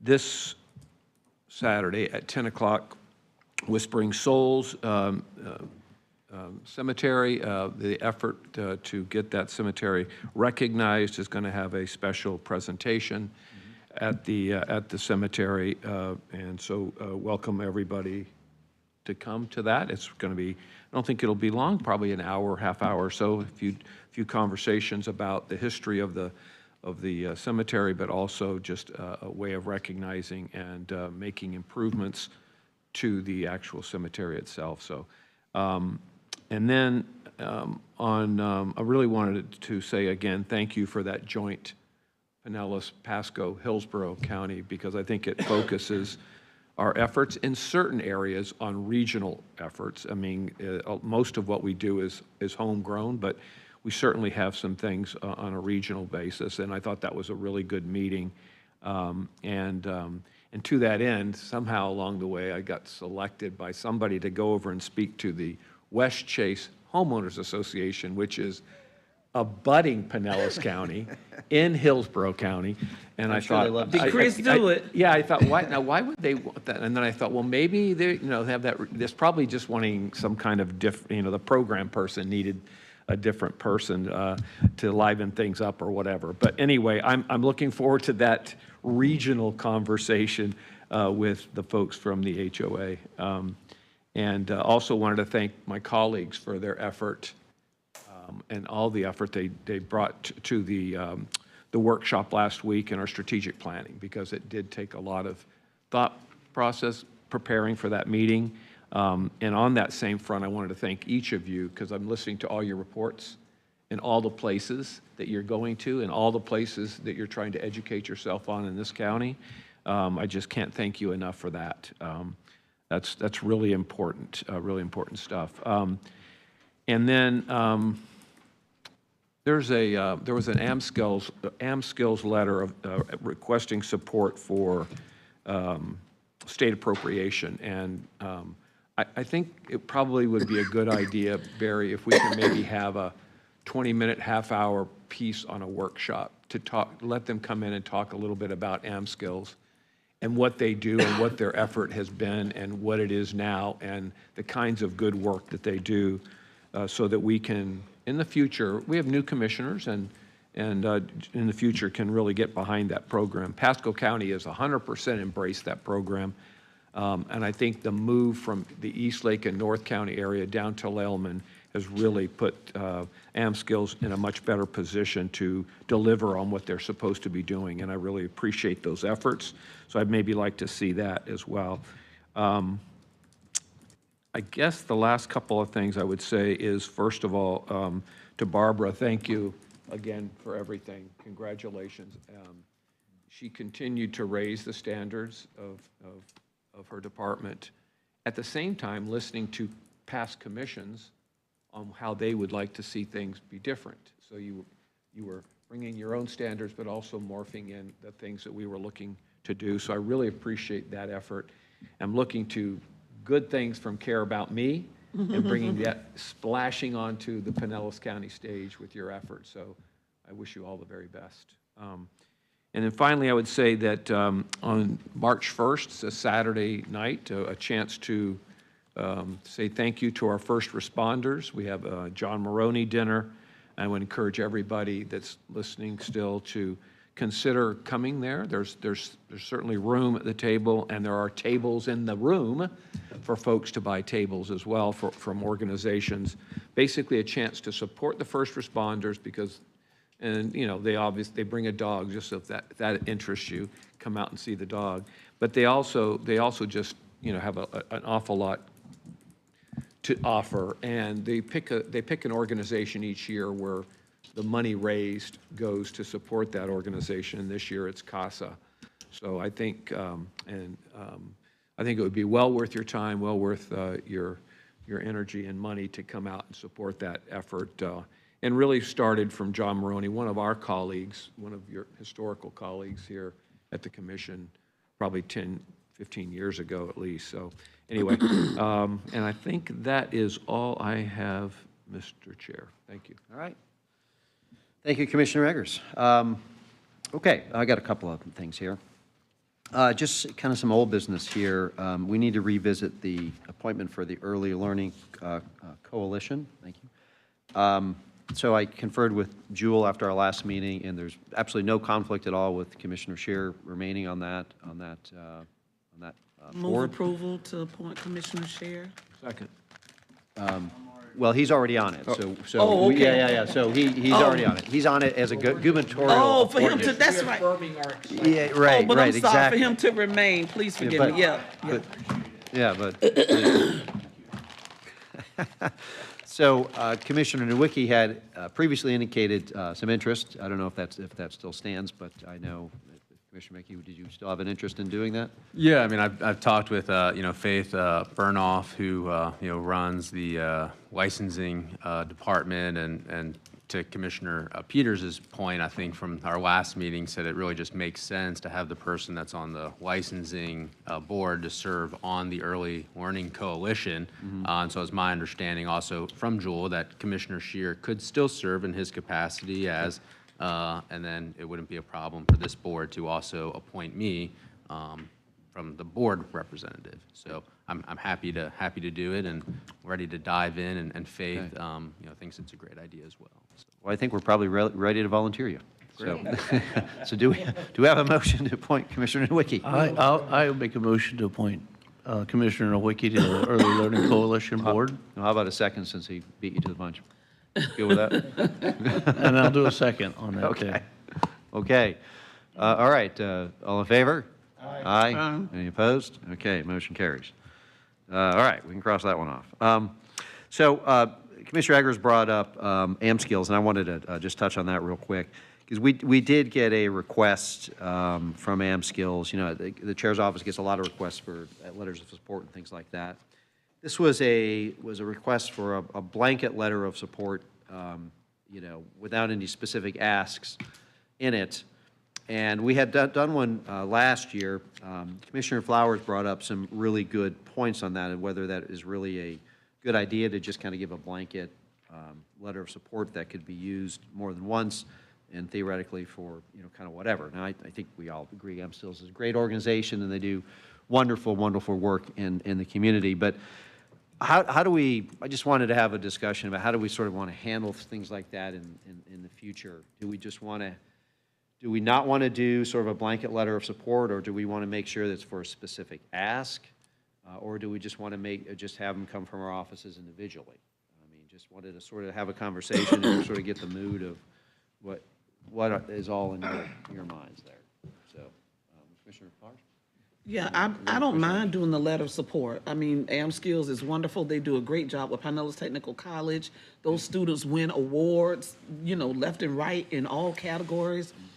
I just like to know what I'm signing up for, because it could be maybe there's another entity that we support in an area, and then they come along and ask for a letter, which I'm sure we could do several letters, and it may the best organization win. I just would like to know what we are A little more specifically. supporting. Yeah, so, if, I don't mind doing them each time they come, because they could apply for multiple grants, and that's fine with me. All of our signatures are electric. I just think that if you give someone a blanket letter, we have no idea what they're applying for, what it means, what it entails. It may be something that we don't want to piggyback on, It could be all is well and good. I just would like to know what I'm putting my John Hancock on, that's all. Yeah. And I thought it was a great point. So is that, kind of see some heads nodding, we just kind of want Commissioner Lavella? I would be of the opinion, and it has nothing to do with AM skills, I would be of the opinion that we write letters ourselves individually and not from the board. Because sometimes, especially dealing with Tallahassee, it could be a time constraint thing that we can't, if it's in the middle of session and the budget's happening and there's a local nonprofit or a local group that wants us to send a letter on their behalf, we can't go and take a poll saying, hey, will you sign on to this letter? But if we send, each send our own letters, it's still the same thing. Dave, did you? Yeah, I think, you could do one or the other or both. I did get a letter from Tom Madonna, who is the executive director there, saying that he submitted a state appropriation request this past week, which includes a potential 50% match, total investment for Pinellas County over $1.2 million if awarded. So I just wanted to make sure that, we know what the ask of this county is versus the ask of his group is. So if they're providing the match or we providing the match, is there a combination? So I think some more details would be helpful. And if we have time to do a commission approval as well, that's great. If not individually, that's fine. But I still think it would be important for them to come here and to tell their story, because they do have a good story now. And they're having these workshops that go on 3 weeks. People come in, they're basically identified as a boot camp on different areas of interest. And I went to one of their graduation ceremonies, and 4 companies were there, some of the premier companies in our county, interviewing them during the day. It was really kind of cool to watch the interviews go on. And at the end of the day, actually being invited to those companies for further interviews. So it's a way for people to change career paths. It's a way for people to really improve their own income level for their families, et cetera. I think it's got great potential, and it's doing good work already. I like its home in Lellman, and so I'm very supportive of the organization. I think the details about what's expected from us as a county need to be clearly shown as well, but in any event. So if you want to do it individually, that's fine. Just make sure you're careful on what you're signing off on. Like the group is great, and we support any efforts that they have, but making sure we understand what that requirement is of us first. So if I can summarize what I think I just heard there was, if the chair's office gets a request for something specific, then we'll circulate it, and if we all are comfortable with that, then great, we agree, and then we can all sign that. If it's just general, then we'll just direct them to go to the individual offices. And I would just say, but let's make sure that the staff is incorporated in there. I mean, just to make sure that we understand the details of the ask and Right. what they may be asking of us. So. And Barry. On that note, a lot of times they're looking for matches. Yeah. We do not have funding designated. And when we open up, we typically open up a program, not to a specific organization, so we can allow competition. There's a lot of history with this organization. They've done good work. They're doing very good work down in Lowman. So just keep that in mind as these requests come in, because they'll funnel those through to you, and then come back and ask for a match, and we may not and then they're going to try to right. tie you back into a funding request later, and that's a specific budget item that you would need to consider as part of our budget process. And to that end, when they first started up in Eastlake, the county did fund it for, I think it was almost 3 consecutive years. This was before you were here, Barry.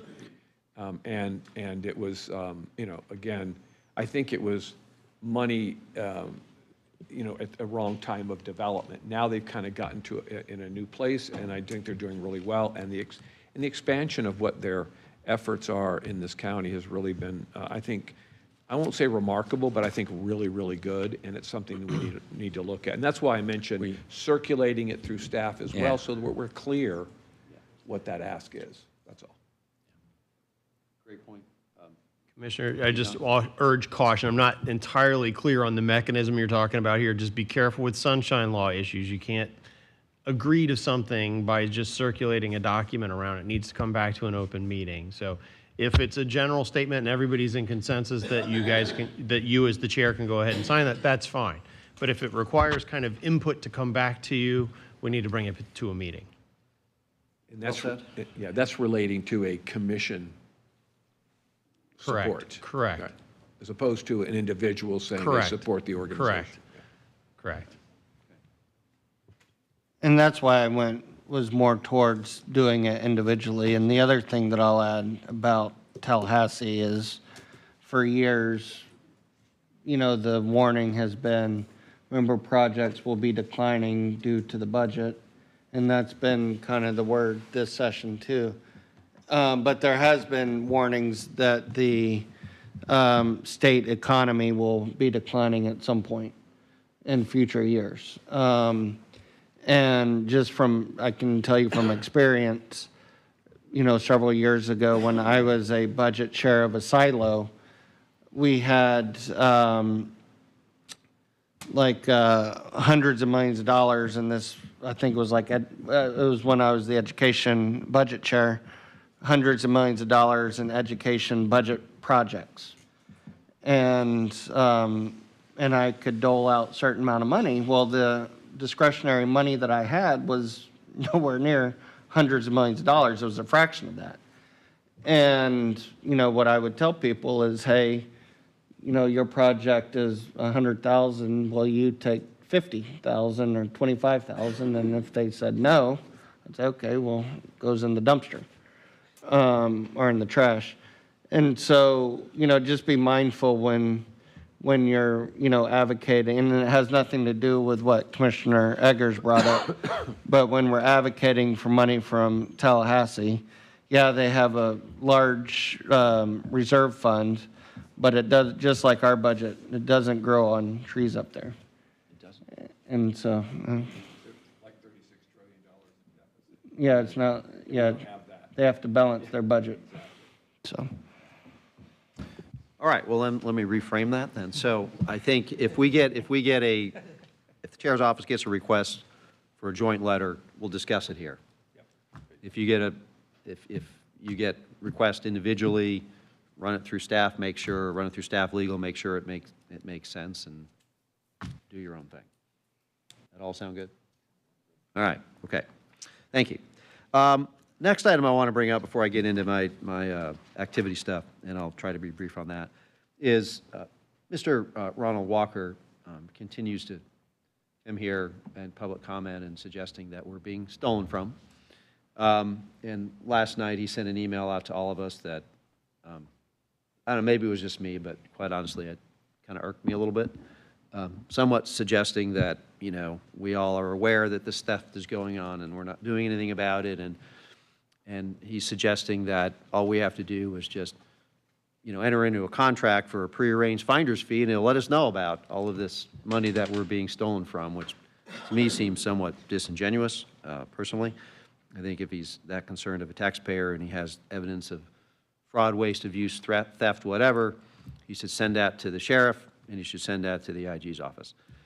My understanding is that the IG's office already met with him and apparently didn't think a lot of that, and I know that Jewel has sent him a letter outlining the fact that we don't have a mechanism for, any kind of a finder's fee or whistleblower or anything like that. So I just thought it would be healthy to just kind of have a discussion here and see, do we have any desire whatsoever to go down that road of creating a mechanism for having a whistleblower. We would have to create an ordinance and, go through all of that. So,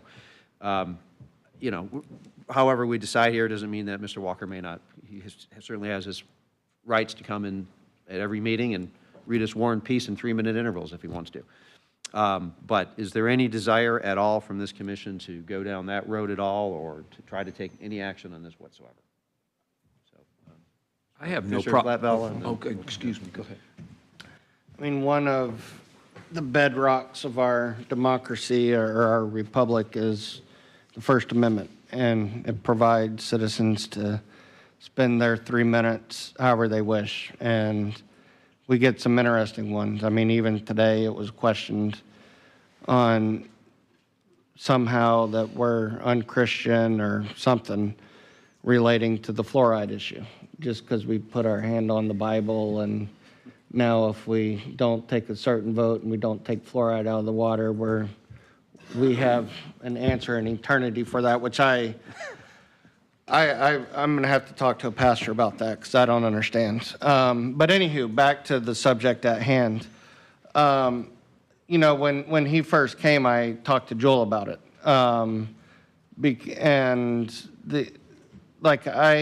To your point, if there is a crime that's going on, it shouldn't be, hey, pay me and I will tell you about it. Right. Because I've never heard that before. It should be, hey, I'm going to go to the sheriff's office, I'm going to go to, the IG or whoever, state attorney. And so, I mean, if Mr. Walker wants to come and tell us that we're clowns every month for 3 minutes, that's certainly his prerogative. It doesn't bother me. I've been called a lot worse. And so, I mean, I don't think that we really have anything to say to him. I'm certainly not going to meet with him based on the advice that I got from our lawyer, because I don't think there's an agreement to be had. And I'm not sure that I would be, I mean, I would need to flesh out with our legal folks what a whistleblower thing would look like. But I think that might be a slippery slope if we're just offering money to people to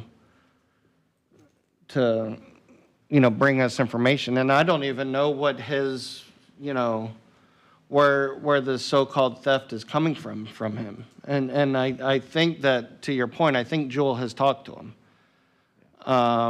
And so, and I know that at least one of my colleagues talked to him because I could hear it down the hallway. And I was trying to creep closer to the office to see what I could hear.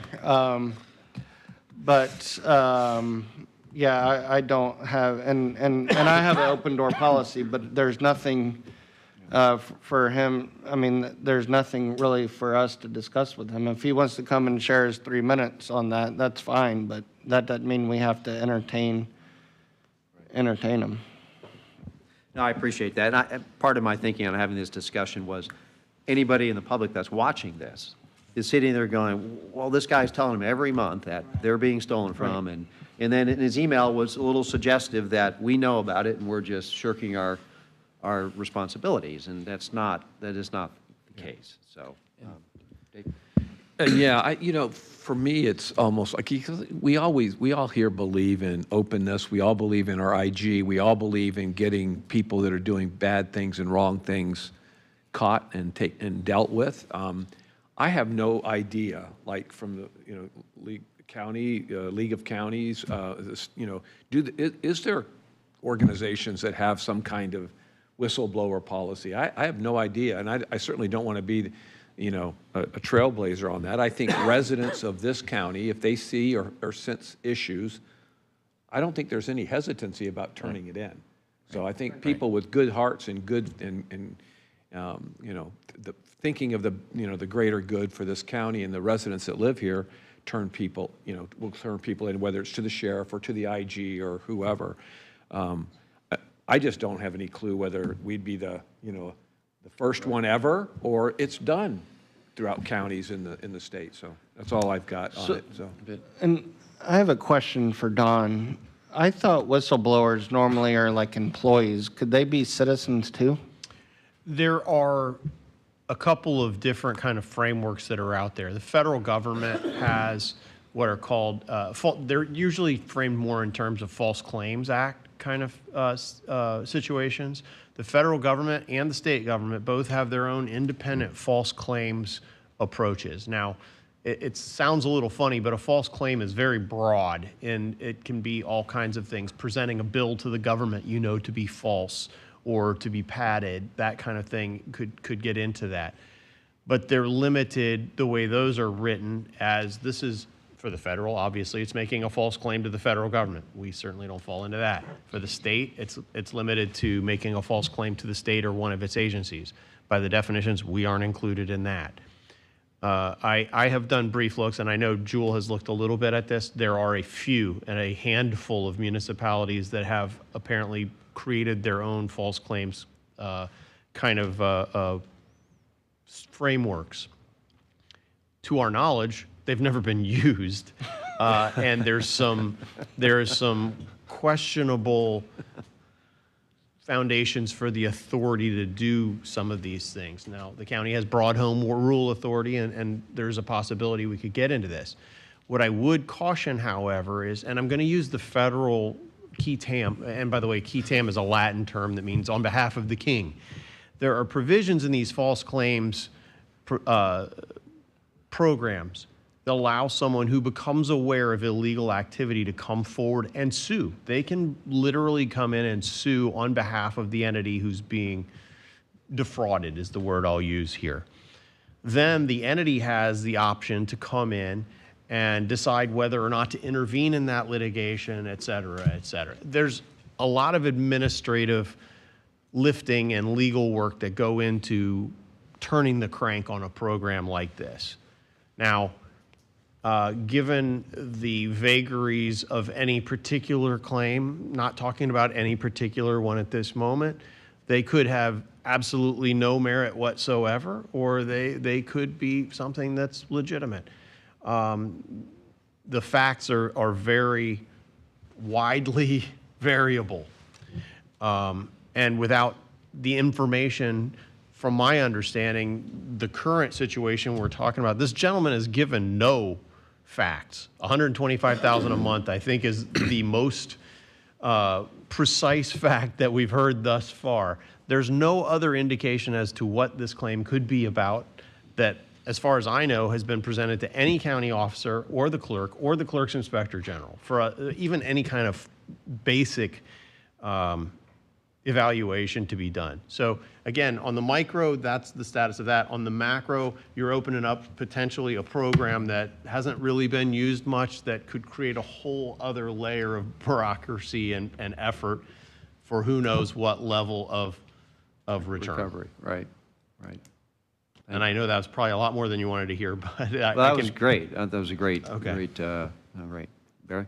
And to your point, the issue is really whether or not we have a mechanism in place to be able to pursue things that we believe there's some evidence of something being wrong. And we have those in place, not only through our departments, but through the IG. Most of the things that the IG actually looks at are things where they determine there's insufficient reasons to move forward, and you never see those, right? Right. Because things that come in, they pursue, and if there's merit, then they dig deeper, and so you have those mechanisms in place. And so if it was legitimate, he would have the opportunity to provide those. Right. Making a broad claim that there's fraud, well, anybody can do that. We see that being done. See it being done in the fall around campaigns and things like that, right? I mean, that doesn't make it true. Right. And so anybody can say that, and so we have mechanisms in place to where you have a level of autonomy and a confidentiality to where if in fact there's merit, then it would be pursued, and then it would come to the shed of light because they give reports to you each and every month. So those mechanisms are in place to protect the public's interest. Commissioner Sher? Just a couple questions, Chair, for Barry. You said that the Inspector General, is that who you're talking about, the Yes. IG? And do we have protections in place? First of all, about public speaker saying that I know about theft. I haven't figured out how half of this stuff works around here, so, and I don't know about any theft, so I don't know what he's talking about. But anyway, the IG, I would like to know if we have protections in place for personnel that, do they go directly to the IG? Do we have a whistleblower for in-house? Correct. I know that because I used it for my doctoral. Okay. And Okay, so we do have internal. The answer is yes. There are Okay. employee protections for employees who bring forth issues of illegality or misuse and that kind of thing. The employees are protected, yes. Okay, good, just checking on that. Commissioner Eggers reads all the reports. He does. He does. Yep. Commissioner Flowers. Mr. Chair, thank you. I agree with all of my colleagues and what they've said thus far. And while I said it laughingly, I was serious. I used the county as a part of my doctoral thesis component piece and read almost every single policy related to human resources. And there is a very strong, in-depth whistleblower rights and protections policy that's associated with our Unified Personnel Board, which that's the type of human resource process that we have. But typically when you think whistleblower, number one, it's called a whistleblower because you really don't want your identity to be known. That's number one. Number two, it's because you have come in contact or receipt of information that has either defrauded the people, the public, or the government entity. The disclosure must be based on a reasonable belief that wrongdoing has occurred, and the disclosure must also be made known to the person or the entity of which we've not been made known. So I listen to him, I read his emails. I also spoke with Jewel the very first time he came because, of course, wrongdoing boot, my ears went up and I had a conversation with her. And I just don't see any there. And so, he does get his 3 minutes, but, it's kind of like paying somebody a hostage fee and you don't even know you're being held hostage. I'm sorry, I shouldn't even, that's rude. You don't even know you're being held hostage. So, if he was serious about it, he could report it all to the state attorney general and go through the process or whatnot if he really, has something and is serious about it and there's some wrongdoing. So, if he should happen to be listening and if you have that information, that may be the direction you want to go. But at this point, I'm happy that he has his 3 minutes. There you go. Do you have anything else to add to that, Dave? So I was just, the only thing I was going to add was that as he, hostage thing, or- as he alluded to the fact that, I did meet with him, lucky me, and had a really good conversation. And all I said to him was, if you really have concerns about it, then report it, and we'll take care of it. And he's right. I said I didn't really want to come out of pocket and pay him any money. I wanted him to do the right thing. But to your point and your point, none of us up here that I know have any knowledge of any of that stuff going on. And for him to insinuate that, it's almost slanderous. And so if he wants to continue talking about things in general, that's fine. He's got his 3 minutes.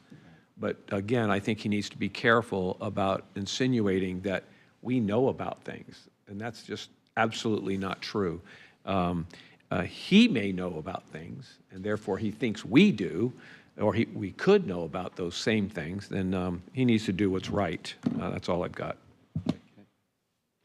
Thank you, Mr. Chair. And real quickly, I do not know of any fraud that is currently taking place, as my colleagues have suggested. And I will add, I don't know what the specific law is, but it's something that I learned in my previous elected life, and that is that if you knew about a law being broken, you had a legal responsibility to report it. And that was something that we learned in the legislature. And that was something, and I've actually done that before, where if I thought that there was a law being broken, that I would report it. And I can assure my constituents and our residents that if I thought that we were being stolen from, that we wouldn't need a whistleblower report, because I would, or whistleblower act, that I would report it myself. But, you know, as I mentioned, people can come and talk about whatever they choose to talk about during their 3 minutes, and you know, I will always support their right to do that. Well said. Oh, Commissioner Wiggy. I guess I have a slightly differing view than my colleagues. I, actually made some notes about that. I was thinking about bringing up during new business, but, just thought maybe I'll save it for a slow workshop or something. Ronald Reagan, when the False Claims Act in 1986 was going through Congress, he said, quote, people who whistle on waste, abuse, and violations of the law help ensure the federal government use American taxpayer dollars effectively and efficiently. And he went on to say the nation laws must encourage such reports and protect those who make them from reprisal. And so obviously none of us know of anyone breaking the law, but just because someone's not breaking the law that we're aware of doesn't mean there couldn't be some level of perceived misuse of funds or waste of funds, as President Reagan went on to say, encouraging Congress to take up stricter restrictions and real encouraging people to report fraud and waste. And so I would be inclined to see a local ordinance, and I even called our clerk of court when his name wasn't acted in that email yesterday, and the clerk said he would be open to discussions of a similar ordinance here locally, that he believed that it would be a good thing to have on the books with the proper mechanisms and staff to go through it. So if our clerk is suggesting, just in my phone call, 10-minute conversation, it obviously much more deeper discussions would had to be had. And he also went on to say he believes that Pam Bondi, when she was the Attorney General, that there could be some case law with some things that would warrant encouraging people to do whistleblowing that for funds to be recovered. So I would be of the persuasion for the board to look at enacting, because if there is any fraud, waste, misuse, abuse, I think we should give residents every mechanism possible to encourage them to report it.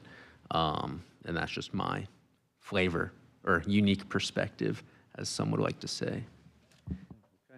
So, and again, I think it's, the downside to that is false claims, right? People, and so, and again, I think we're just having an open discussion here about folks that might take this as an opportunity to just throw things out there. And so if we do something like that, I think this is obviously serious stuff.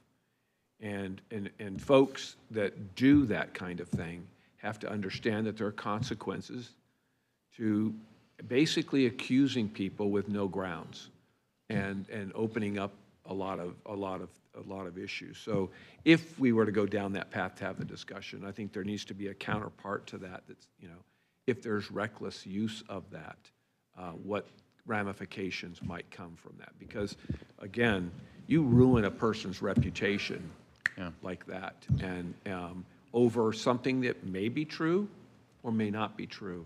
And so I just want to be careful with using money as that source of like doing the right thing. I mean, that's clearly not the motivation here, doing the right thing for money, because doing the right thing, whether you money or not money. And I appreciate you quoting Ronald Reagan, because that's the person I admire probably most as far as politicians are concerned, and the work that he did. But I do think we have to be careful with it, because we can ruin careers if people are flippant about it. And I think we have to be real cautious, but I'm always open for conversation. And lastly, one quick point, Chair and Vice Chair. The federal government has reclaimed $72 billion with the False Claims Act since 1986. So, If there was $72 billion out there for us to get, we would all jump on it. Barry, do you have anything to say? It's what, there's a lot of, and obviously you're just discussing this, and I'll certainly have a conversation with Ken Burke, but, The administrative structure of having a program like this in place would be very involved, because to your point, you would have to have some level of confidentiality, investigative procedures, and you, in essence, would be setting up a new office. And so we'd have to be really careful in doing that. And there would be a cost associated with it. Without anything to lead us to believe that there's a problem to begin with. Yeah, I mean, we don't want a solution in search of a problem. So, I think so. Conversation with the clerk would be a good one, Barry. Yeah. Maybe Yeah. you could see. And I'd be happy to have what organization he has in place already, so we're not duplicating efforts. Maybe there is, maybe there isn't, so. He would definitely be the person to have that. I think your attorney wants to talk to you. At risk of saying too much, I just want to say, just to clarify a couple things. Whistleblowers the process for whistleblowers is to protect the person who is bringing forward some sort of claim. In Pinellas, to be a whistleblower under our procedures, you can't remain anonymous. We have to know who you are to protect you. So I just want to be very clear about that. Now, you are protected if you bring these things forward. In these QTAM false claims things I was referring to, the person who brings those forward is usually called a relator in the federal system, in the Federal False Claims Act, and those kinds of things. And again, to the point, those people, they bring these things forward, and they often need to bring their own lawsuit. They go in and file their own suit. They spend the time and spend the money and bring the lawyer to go do all their own stuff, and then the government decides whether to come in and follow them or not. Now, why would they do that? If they're successful, they can get their attorney's fees under the federal system and sometimes a portion of the money, and it depends, there's sliding scales. The ordinances I've seen, this man was wanting 30%, I believe is the number I heard. They're in the 10% range. So when you start talking about where there's a lot of policy within a lot of the administrative work to be done, there's a lot of gaps to be filled. This isn't an overnight process, and to Barry's point, I agree, it would create an entire new function in administration. Right. Chris? And I wanted to add something to the conversation that you're going to have with Mr. Burke, who is one of the best clerks in the state. And that is to ask him of all of the folks that come forward with information that lead to IG reports, how many of those people are asking for money in return for their information, or asking for part of the proceeds that will get collected because of the information that they have? Because I would venture to guess it's not going to be that many, if any. Well, zero, because we don't have a program like Right. that. Well, there's that. Okay.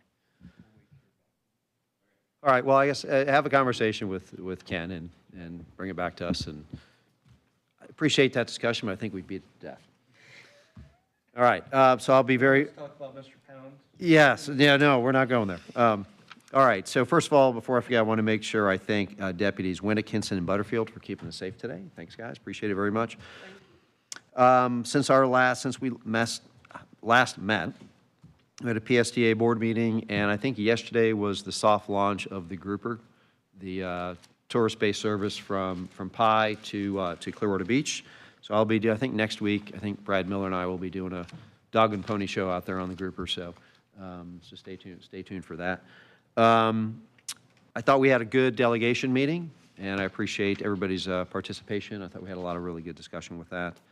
And I thought we had a great strategic planning session last week as well. Everybody came prepared, had good topics that were brought up, and I think there's a lot there that we can work with. Let's see, last week I did an interview with Florida Voice Radio, mainly discussing hurricane recovery. Also last week, had the opportunity, along with Commissioner Peters and Brian Loack, to go down to St. Pete and make remarks about the Michelin star rating, which is really, really, really exciting. So I think around April we'll get to know what restaurants have actually been selected, but that's a huge feather in our cap to have that. So that was really exciting. Since I was already down in St. Pete, I attended the St. Pete Chamber's annual meeting along with Commissioner Nowicki. I think it was last Thursday, addressed, Wednesday or Thursday, whatever, addressed the Federated Women's Republican Club, discussing transportation, raise, and budget. This past Saturday, I welcomed residents to the Lellman Honey and Arts Festival, which is a really great event. I know Commissioner Nowicki was there, and former Commissioner Justice was there as well. And I just want to thank Tom Almonte and Amy Davis for all their work that they do into that, as well as the Lellman Fire Department. They're always front and center, anything that's going down in Lellman, they're always front and center on that. Yesterday was a great event at Florida Seating. Cutting the ribbon on their expansion. Commissioner Latvala was there, Barry was there, and I know Dr. Johnson was there. And what a great use of the Employee Sites Program. And such a great family business story. I love that. I love those stories. From Bulgaria, started the business 20 years ago, has expanded it tremendously, and it's now a global company. And they're right here in our backyard, right? And who knew? So very, very encouraging to see that. And watching their kids there, sitting there, being just so proud of what their mom is doing. And I'm watching that and going, there's the second generation coming into it. So just really, really exciting. So congratulations to them. And also want to thank Commissioner Flowers for being part of Canine Commissioner yesterday. Yeah. So, Yes, Stormy and Stormy. Stormy. Yeah. Stormy and I. Yeah. All right. Well, good deal. She paid attention. And then, as Commissioner Eggers mentioned, this Saturday, 10 a.m. at the Whispering Souls African American Cemetery, we will be dedicating a historic marker, which was supposed to happen in October, but a little thing called Milton kind of messed that up. Yeah, kind of messed that up. We did. We did. Yeah, yeah. So, anyways, so I'll be there for that as chair of the Historic Preservation Board, and hopefully see some of you there. With that, that is the end of my report. So is there anything else for the good of the order? All right. Well, then we are adjourned, and we'll see you next Thursday. Thank you.